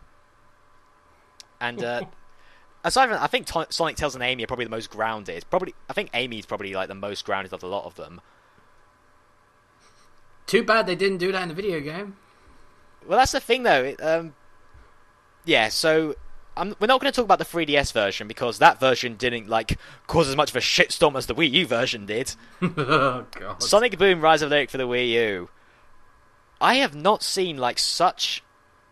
Like, again, I'm going to use the term shitstorm. It was such a shitstorm. Nothing that we... Shitstorm. I can't talk. Sonic Boom You so turned bad. into Knuckles. He's not that stupid. Oh, I don't know. Sonic Boom made him look like it. But, Sonic Boom Rise of Lyric, just like... I haven't not seen such outrage since Sonic 06. That is how bad it got. It's so bad. It's kind of hard to describe it without like, having any sort of footage to like lay over this, but Rise of Lyric, in a nutshell, has a terribly written story, clearly cut content, glitches and bugs out the wazoo, and just overall, just looks embarrassing from a technical standpoint.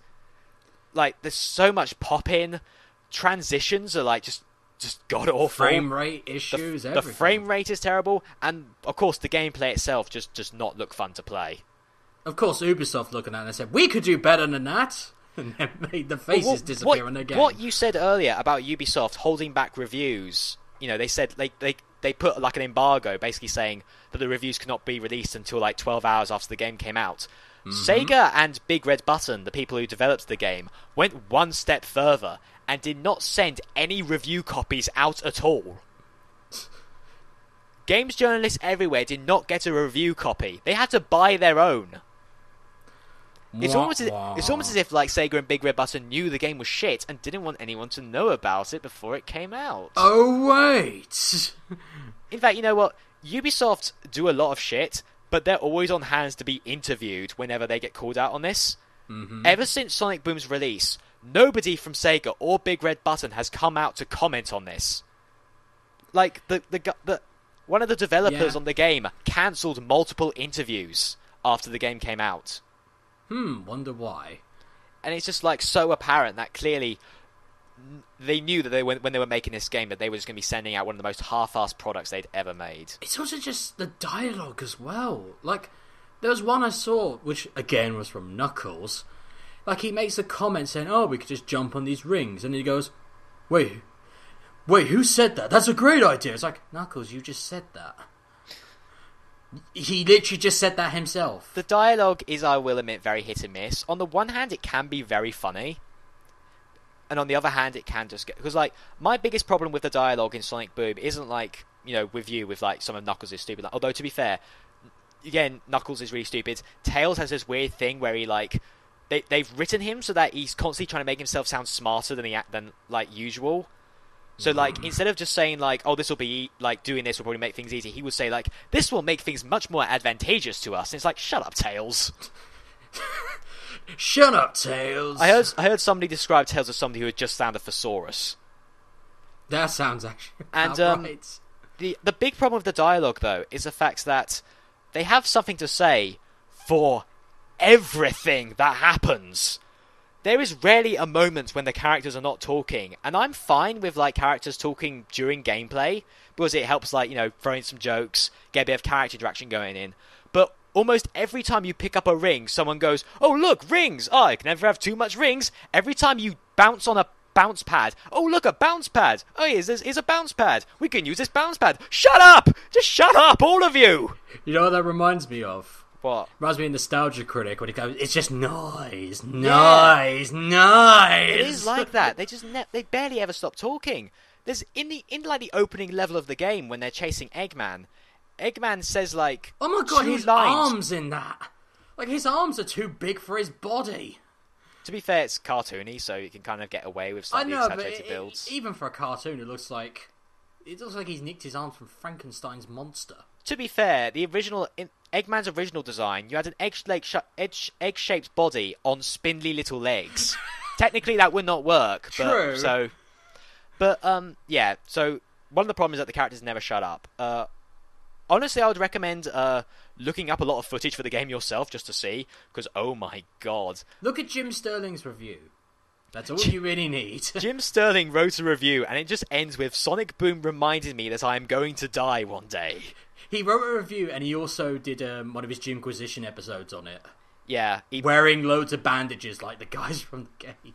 Yeah, he pretty much hit the nail on the head there in regards to not just Sonic Boom, but the franchise as a whole. But in terms of just the game itself, I could spend ages talking about this, but we don't have that much time, so I'm just going to quickly run through a few things that really aggravated me.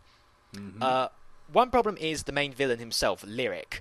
They set this guy up. When the game was during previews of the game, they kept saying, Lyric is the biggest threat that Sonic has ever faced. He is far more menacing than Eggman. They really wanted you to think that this guy was going to be the big, going to be top dog, or top snake in this regard. Nope. And need I remind you that this is the same franchise where Sonic has taken down gods. Sorry, but I'm really not going to feel like Lyric is going to be the biggest threat. And the thing is, though, in the game, Lyric does jack all. He is one of the most unintimidating villains I have ever seen. Just the name. I know Jim Sterling mentioned this, but I'm sorry, he is completely correct. Lyric is not an intimidating villain name. It doesn't even make sense. There's nothing about him that's music related. It's like they just plucked a random word out of a hat. Can you imagine that in J.R. Tolkien's Lord of the Rings? Saruman, Sauron, Morgoth, Lyric. It's like, what? Yeah, so there's that, and then, of course, Lyric barely does anything. He's a boring villain as well, because I quite like him from a design standpoint, because he's obviously very different to the rest of the cast, and that's obviously intentional on their part. He's a snake inside of a robot body, basically, and the reason he's like that is because he was experimenting on some crystals eons ago, and the crystals made him sick, and the race that he was part of, the Ancients, they couldn't find a way to heal him, so he had to make himself like a robot suit to keep himself alive, and so it goes from that to saying oh, I now want to destroy all organic life and replace it with robots. Because that makes sense. So it's bad when Car from Jungle Book is a more credible snake villain than Lyric. Car was more of a dick than a villain, in all honesty. True, but still, he's more of a villain than Lyric. Yeah, Lyric was incredibly unintimidating, because they kept on saying oh, Lyric is so evil, but you never saw him burn a village to the ground or kill people. It was all we're just told that he's bad. You're never shown. Yeah, exactly. It's the classic case of telling, not showing. Yeah. And in fact, there's a great bit, I don't know, because I've seen a whole playthrough of the game, and because what happens is Lyric got frozen for 1,000 years, and then Sonic accidentally releases him, and then the group go to see this other character who is introduced purely to give exposition. That's his sole existence for being there. Of course. They ask him oh, who's Lyric? And he explains who Lyric is, and he says it's a good thing that he's locked up for all eternity. And Sonic goes, yeah, I might have kinda sorta released him. And the guy literally, there's a pause where the guy's mouth just drops open. There's 2 seconds of silence, and then he says, "Not cool, Sonic." Which, while funny, does represent another problem. It's the fact that he's just said how much of a threat Lyric is, and his reaction is, "Oh, not cool." Yeah, so how are we supposed to be threatened by a guy who, upon being released from his prison, gets that reaction? It's doesn't funny. Get, oh my god, we're all doomed or something. It's funny, not yes. Cool. It's funny, but at the same time, it's oh, that's... And that's the other thing, though. When you go around and speak to all the other villagers, nobody's panicking. Nobody's locked themselves in their houses or trying to escape. They're all just going about doing their usual things. And that's another thing. The hub worlds in Sonic Boom are not only massive, but they are boring to look at, just not visually appealing at all. You know what that reminds me of? That reminds me of another sequel that nobody wanted. Banjo and Kazooie 3, Nuts and Bolts. Yeah. Where they had these massive hub worlds and nothing in it. They were empty. Well, with Banjo Nuts and Bolts, it was because it was originally intended to be like a platformer, like the first two games were, but then it got changed mid-development. And with this, they're so big, there's barely anybody in it, and then there's the fact that Sonic moves so slowly. Funny, considering he's meant to be the fastest thing alive. Yeah, that's the big problem though, is that Sonic's whole deal is the fact that he was really fast. That was his main selling point back in the 90s when the very first Sonic game came out. He was fast. And then the lyrics from one of the Sonic animes cartoons did that. Two of them. You got, he's the fastest thing alive from the Saturday M cartoon, and then in Sonic X it was gotta go fast. Yeah, but we don't talk about Sonic X. But we don't talk about that one. Yeah, whatever. But and then they just take that away from Sonic, and then only let him go really fast when you're doing these automated speed sections, which just look like they handle terribly. Oh my god, I just remembered all this other stuff now. Oh, there's so much wrong with this game. What we're trying to say, ladies and gentlemen, is do not go anywhere near Sonic Boom. I could dedicate a whole episode to this. Actually, no. Opposite of that. Oh god. Wait until the price drops, and then buy Sonic Boom Rise of Lyric. I genuinely want to give this game a shot, because it looks so bad. This is one of those you make videos of. It is, yeah. Just to ridicule the shit out of it. There is I could probably dedicate a whole episode to this game, because there's so much I want to talk about that's just wrong with it. And, Shadow's in it for 5 minutes. He literally turns up, and it's actually great because when he first turns up, he's seen in in the background somewhere just observing, and it's oh, what's he up to? And then he turns up later on, and and Sonic tells just Shadow, what are you doing here? And Sonic's look, Shadow, I'm kind of busy here. I'm in the middle of saving the world. And Shadow goes, saving the world? You don't make me laugh. And he shit talks Sonic for no reason, saying you're weak, and you know what makes you weak? Your pathetic loyalty to your friends. And there's a Shadow boss fight for no reason. And it's it's like Gary Oak meets Tim Curry's character from Pebble and the Penguin. Somebody described it as saying when they came to making Shadow for Sonic Boom, they took all the jokes that people have ever made about Shadow and made them true. It is official. It is literally the worst game Shadow's been in since Shadow the Hedgehog. It's the worst game Shadow's been in since Sonic 06. Because there are actually, I could carry on talking about Shadow, but we gotta move on because we can't spend ages. There's a couple of things I also want to clarify about Sonic Boom Rise of Lyric. Is the fact that some people have been saying, oh, it's worse than 06. And then there are some people who have been saying, no, 06 was way worse than this. And it's with Sonic Boom, in many ways, it's not as bad as 06. Because when 06 first came out, it wasn't oh my god, look how terrible this is. It was, oh my fucking god. It was what is this abomination? That was it. So in some respects, Sonic 06 is worse than Sonic Boom. But on the other hand, I can see where some people are coming from, because Sonic 06 was a terrible game. Thing is, though, it was a terrible game made back in 2006. Sonic Boom came out 2014, and it has no excuse. And it looks like a rejected PlayStation 2 game. Especially after, considering we had Generations, which many people say is a return to form. Colours and Generations were so good. And we had Lost Isles even though I know you didn't like it, Michael, and a lot of people... There was split down the middle for that one. Lost World I really did not like at first, but in hindsight, it's not a great game. But it's not as bad as this. It's not, yeah. It also looks... Lost Isles looks good. Graphically, it looks terrible. And again, just similar to 06, 06 looked amazing in trailers, and then as it got closer and closer, it gradually started looking worse and worse. Sonic Boom had the same problem. There was early trailers where or early screen caps of it, where it was wow, this looks really good. And then it just turned out looking like this. This pile of crap. That's the thing, though. A lot of people have been making jokes about how Sonic Boom is just a Jak and Daxter clone. And it is. It is a really bad PS2 platformer. And oh, no. which is all the funnier because Big Red Button, the company that developed it, consisted of a lot of former Naughty Dog employees. People who worked on Crash Bandicoot and Jak and Daxter and stuff like that. Oh god, no. Well, that's the thing though.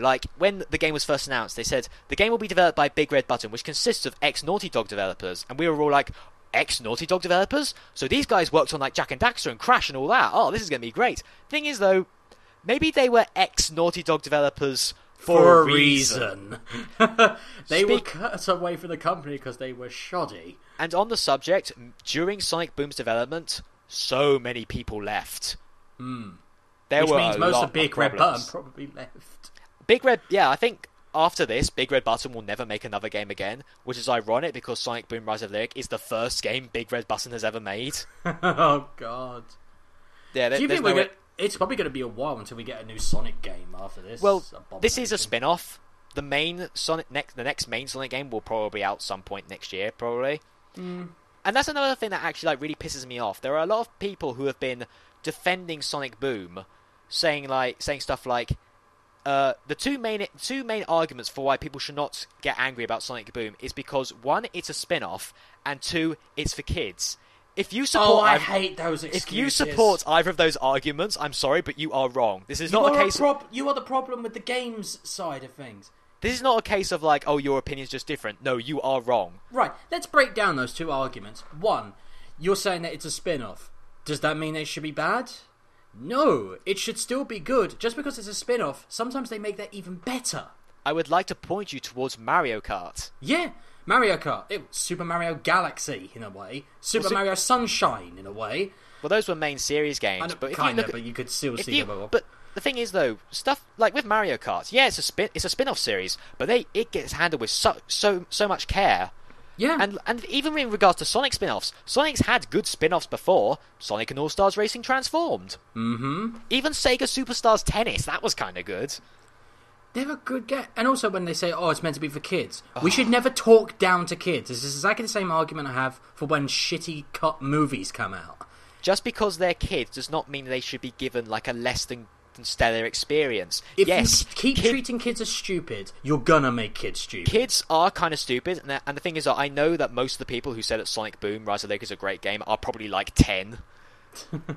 But that's a kid probably would play Sonic Boom Rise of Lyric and have a fantastic time. But they still deserve a much better game. You can't just give them shit. Yeah. Get them something like Smash Brothers or Mario Kart or anything better. Oh my god, they'd love that. Especially bloody Smash Brothers, my god. Speaking of which, Michael, we're gonna get off this topic before I start ranting about it, because again, I'm still not done with the amount of shit I could talk about Sonic Boom. I need to get a hopage and actually record this. A full-on rant. Coming soon, 2015. We will start doing Let's Plays, maybe. Yes, we definitely need to do that. And there's also I'll talk with you this after, Michael, but there's some other things we might want to set up. But, secrets! Yes. Ooh, yes, secrets. But yeah, you were going to ask me about Smash Brothers, because I own Smash Brothers for Wii U now. Yes, how is it? It is very good. Great game. Still, and there we go. There's your review, guys. well, that's I could spend ages talking about Smash Brothers Wii U, because there's so. I say there's a few things that bother me, but that's because everything else is just so good. It's all we can really talk about are the little niggles I'm not particularly fond of. Yeah. Like Smash Tour, for example, which is the Wii U's placeholder for Smash Run.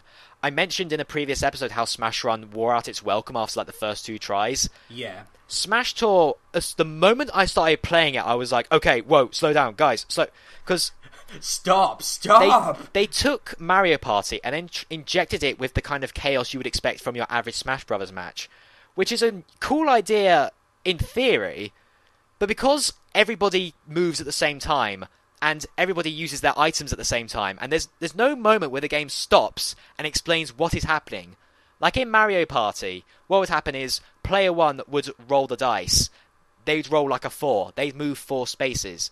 Player 2 would use an item that doubles their dice block roll. They would roll a 9, move 9 spaces, land on a minigame spot, and a minigame would begin. In Smash Tour, it's everyone rolls, and it would be okay, player 1 got a 6, player 2 got a 4, player 3 got a 4, player 4 got a 1, everyone's moving, player 2 used a trophy, so this happens, this guy's doing this, and they've landed, there's a fight, and there's that.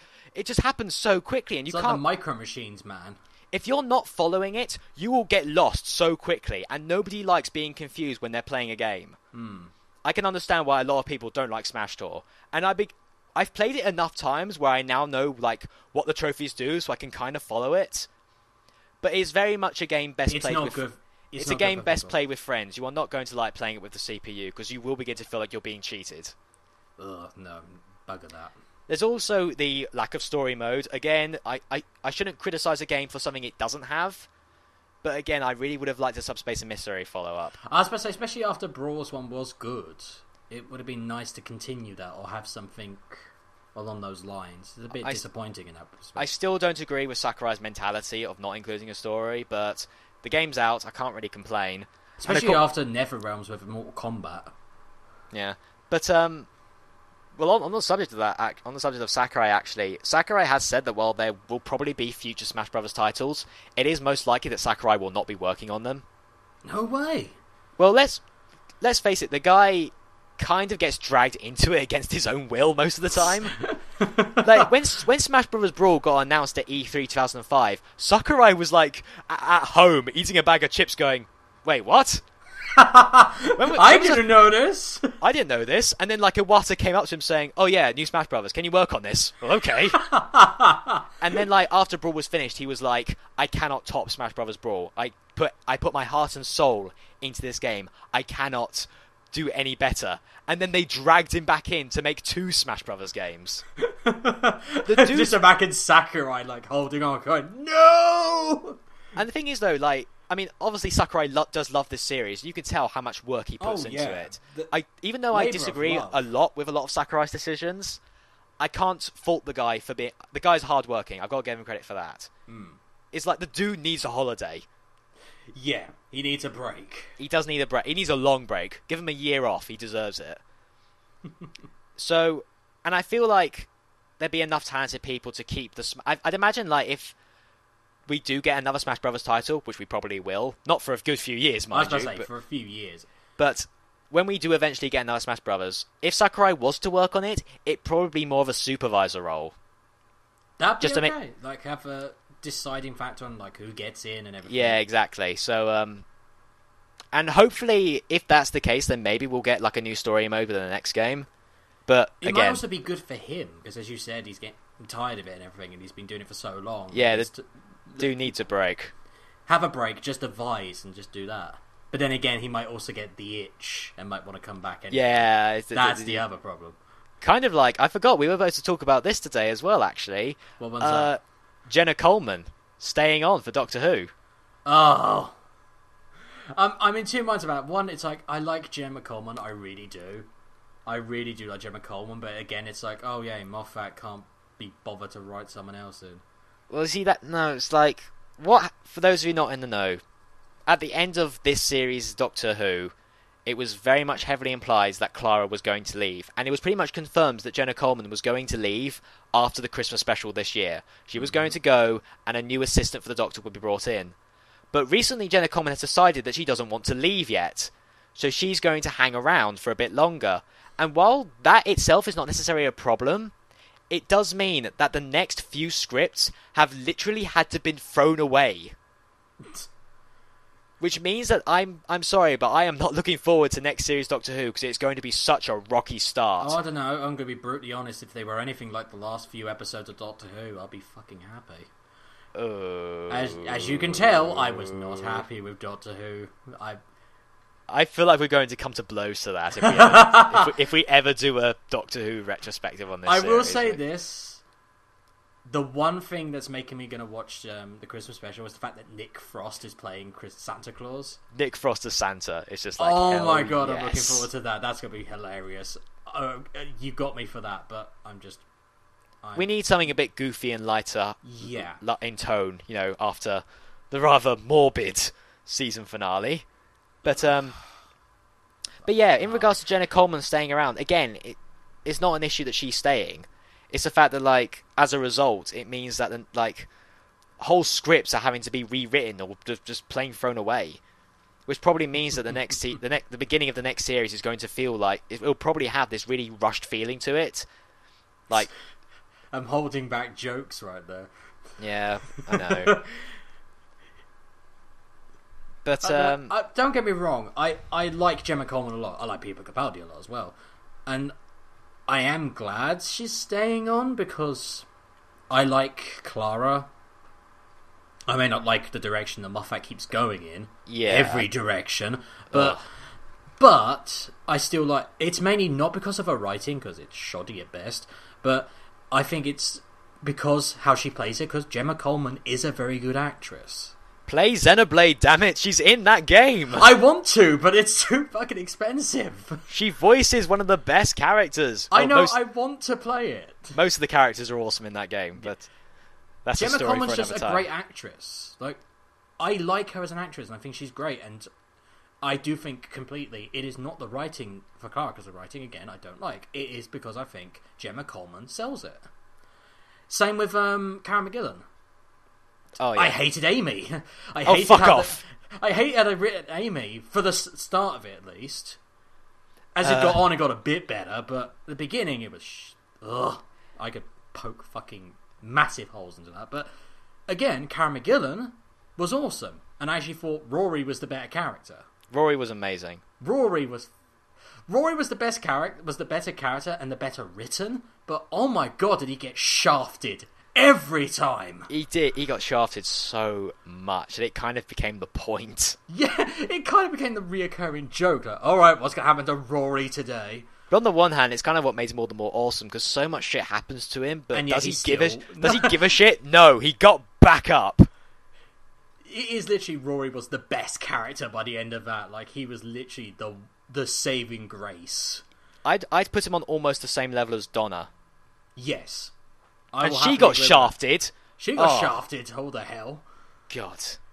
Can I say though, as much as I love Donna and as much as I love Rory, I also really loved Bernard Cribbins. Oh, Bernard Cribbins. Oh, Bernard Cribbins. I think there's awesome. There's our top three right there. Yeah. Bernard Cribbins, Catherine Tate, and Arthur Williams. I think the name of Rory's actor was. I've actually watched him. He was in Dr. Faustus and he played Mephistopheles. He was really fucking good. He was actually quite fucking creepy. That's something to watch, folks. Watch a little bit of Marlowe. Going back onto the subject of Clara, personally, I'm not all that big on Clara as a character. Probably mostly because of the writing. Yeah. Like I said before, I don't have a problem with Jenna Coleman staying, but as a result, it very much undermines what this series of Doctor Who has really been about. Because their relationship has been so fucking strained, which was the point, really. It was such a breath of fresh air to just see like the Doctor and one of his companions just not getting on most of the time. And I really liked how strained their relationship got right up until the very end, where they eventually it all just fell apart, and it was like neither of them could do it anymore. So what's going to happen? That's the thing. And like the fact, and it was obviously all building up to her leaving. And if she left, it would have made sense. But now that she's staying on, it's going to result in it feeling really tacked on, and again undermining what the last few episodes were. It's going to be interesting. It's going to be hilarious to see what they're going to try and do. It's going to suck. I know it. You already did, but. Series 8, I would argue, as being this was Series 8, wasn't it? Yeah, I'm pretty sure it was. Yes, I think it was. I'd argue it was a very hit and miss.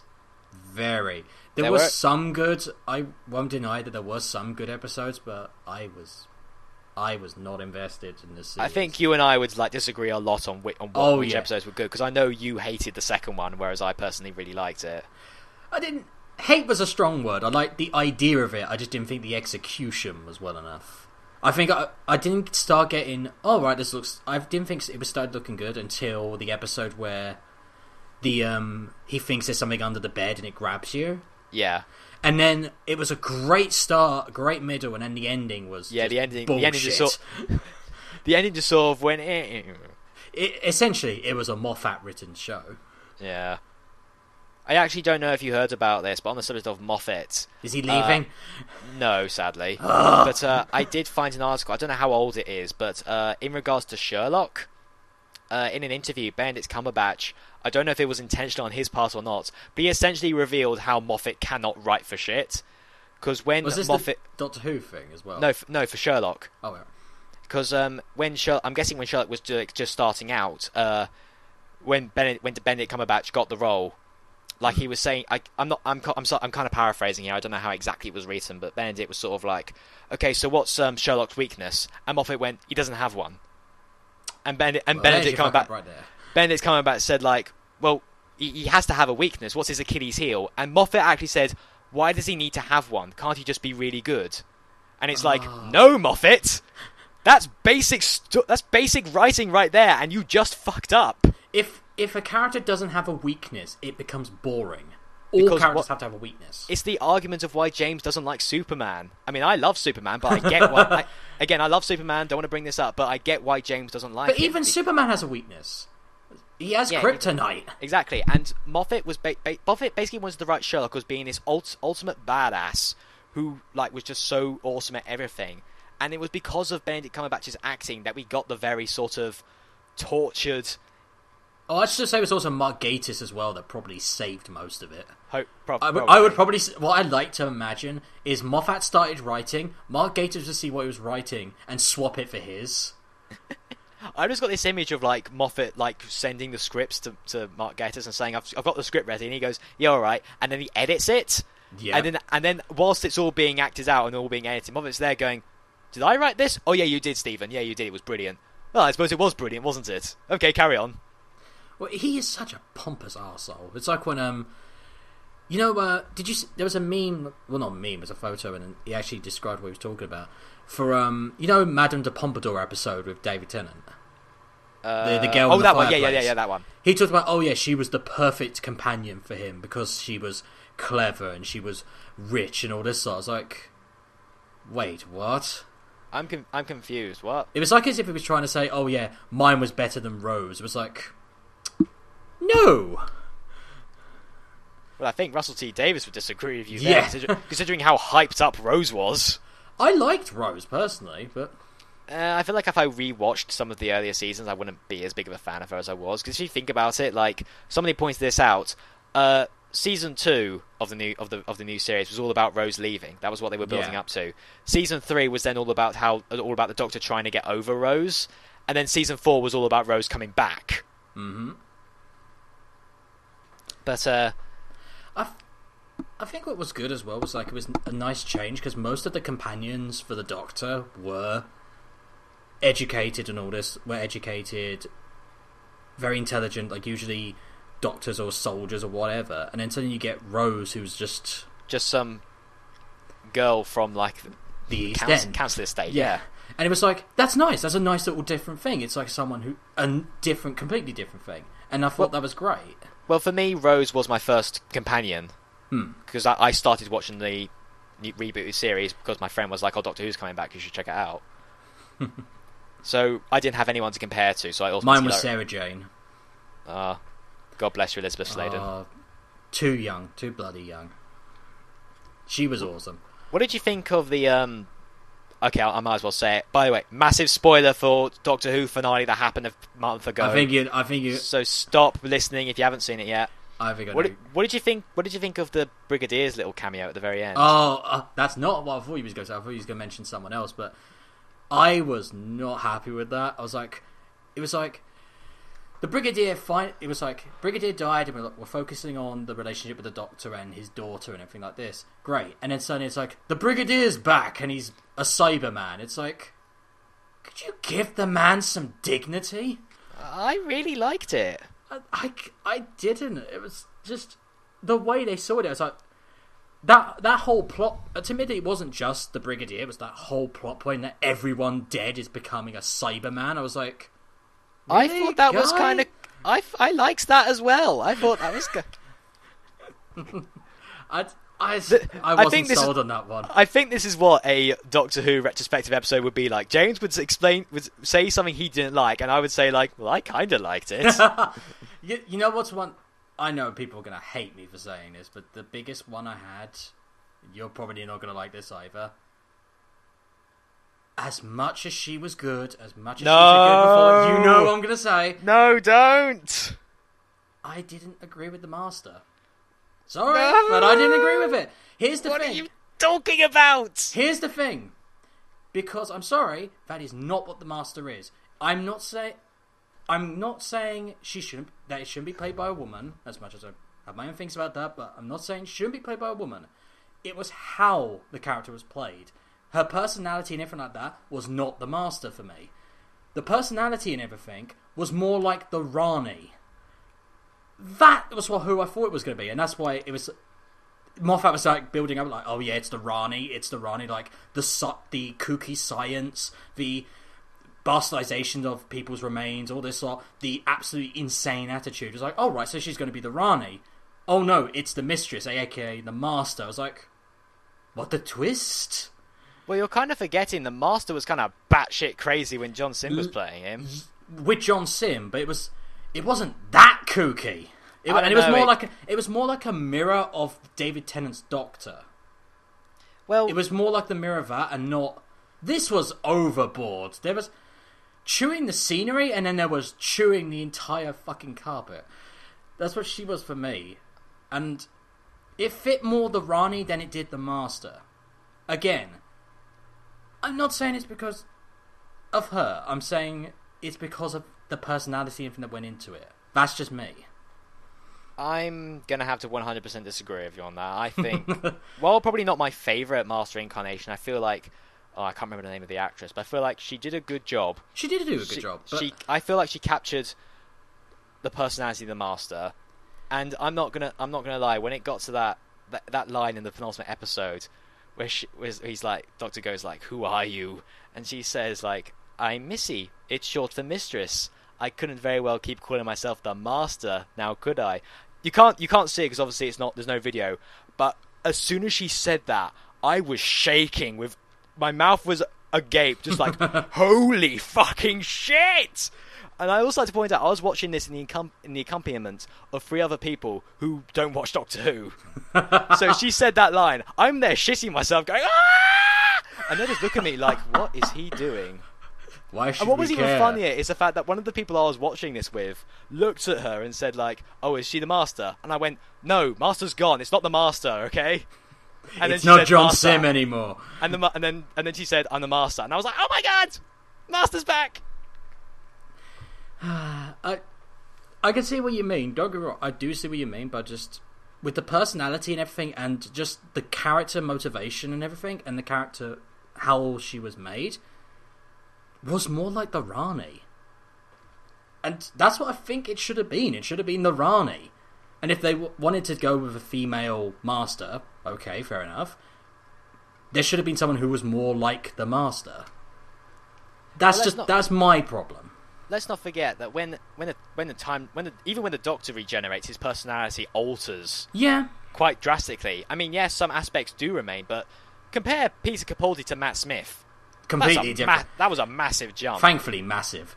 And let's also not forget that the Master, the Master was last seen going back to Gallifrey and being sealed in that little vortex, whatever. Sending lightning against Timothy Dalton. Who, God knows how long it's been, at least for him or her/her. Did they give a good reason why he got out? Because I can't remember if they did. I think they just said, "Oh yeah, he escaped." Yeah, they never explained how the Master managed to escape Gallifrey. I imagine they're probably going to explain that next series because now the Doctor's probably going to be on the hunt for Gallifrey again. Yeah. And I know if they bring back Timothy Dalton, I'll be happy. I know some people had a problem with that scene where, you know, the mistress tells the Doctor the coordinates for where Gallifrey is, and she's like, "I'm not lying," and then he goes there and it's not there, so clearly she was lying. I know a lot of people had massive issues with that scene. Because it's like, well, no shit, why wouldn't she lie? But Peter Capaldi's acting for like when the Doctor sees that Gallifrey is not there. Oh my god! That's one of the things that Peter Capaldi. I know I say this every time the Doctor changes, but I'm just going to outright and say it. Peter Capaldi is probably my new favourite Doctor. He does sell it, and that's the sad thing. I love him so much. The shitty scripts hamper him.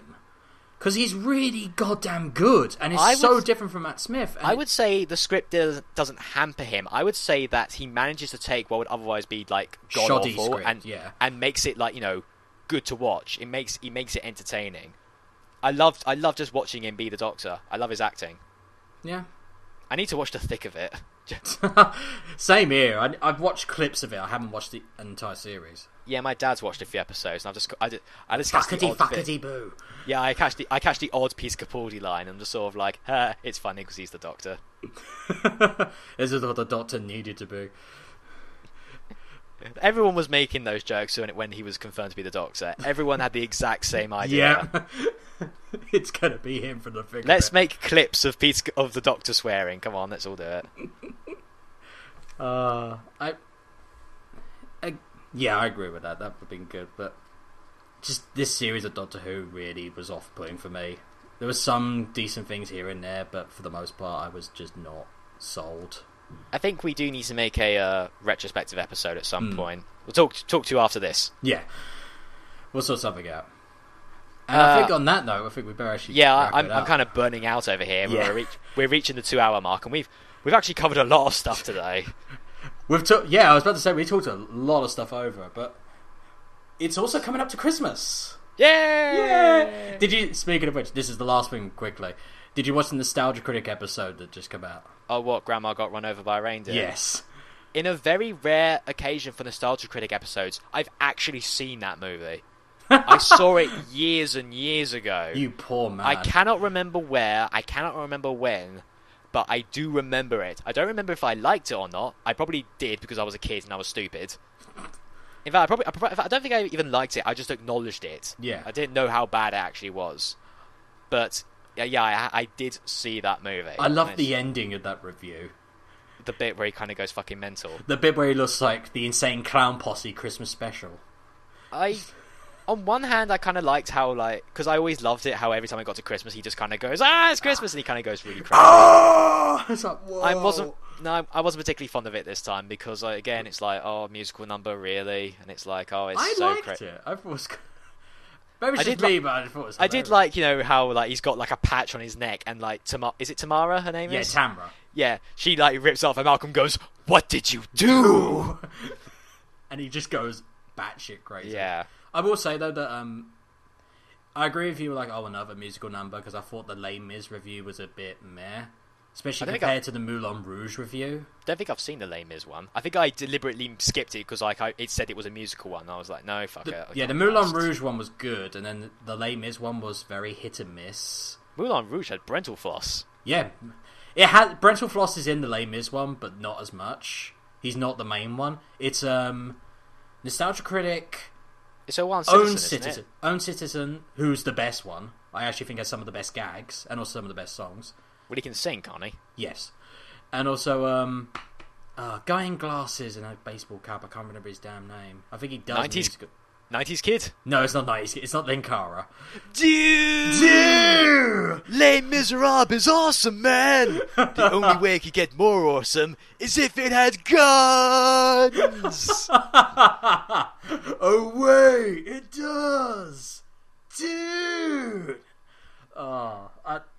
90s kid is awesome, but no, it wasn't him. It was, it's the one who's married to... The one who does the vampire movies, who's usually is it a nostalgia Paul? chick. I can't remember his name, but I think it might be. It's the one who's... Paul does a lot of music reviews, I know that. It's the one that, He's got headphones, glasses, and he's married to that one woman who's in the Nostalgia Chick. Yes, that's the one. He's the other one, the main one. Yeah, okay. Well, that makes sense, because he does music reviews. Yeah. It's a decent review, and I think there's some very funny bits. Like, Owen sitting and getting pissed off when they keep taking the piss out of Colin Wilkinson. It is really good. I'd recommend watching it just for that, but I will also say that some of the songs you will skip because some of them are pretty boring. Yeah. There's one with where they do take the piss out of Helena Bonham Carter and I can't remember his god. Sacha Baron Cohen, and it's Rachel and Malcolm. Yeah. That wasn't very good. Okay. Shame, because I thought Malcolm's voice would be really good, but saying that though, maybe we'll get a musical review and Tamara will be singing. Tamara's got a good voice. Personally, I could do with no more musical reviews. They feel they seem very sort of try hard. Have you seen the Own Citizen one? No, I don't watch a lot of his stuff. I actually highly recommend watching them because they're really good. Especially he just did Shakespeare Month. And really good reviews, very in-depth. And very entertaining. I'll probably just take your word for it. Fair dues. Right then, ladies and gentlemen, that's a long way short of it saying we're going to be signing off. Yeah, so Bye then. Wow. No. Okay. Wow. No. Let's do this properly. That was the Go best thing ever. Right. You go first. Ladies and gentlemen, this is James Hall saying goodbye. This is Michael Beckwith saying goodbye. We shall see you later, probably next week or the week after, for the Christmas ending of this year. Goodbye. Goodbye. By the way, Frozen 2 confirmed. Ugh.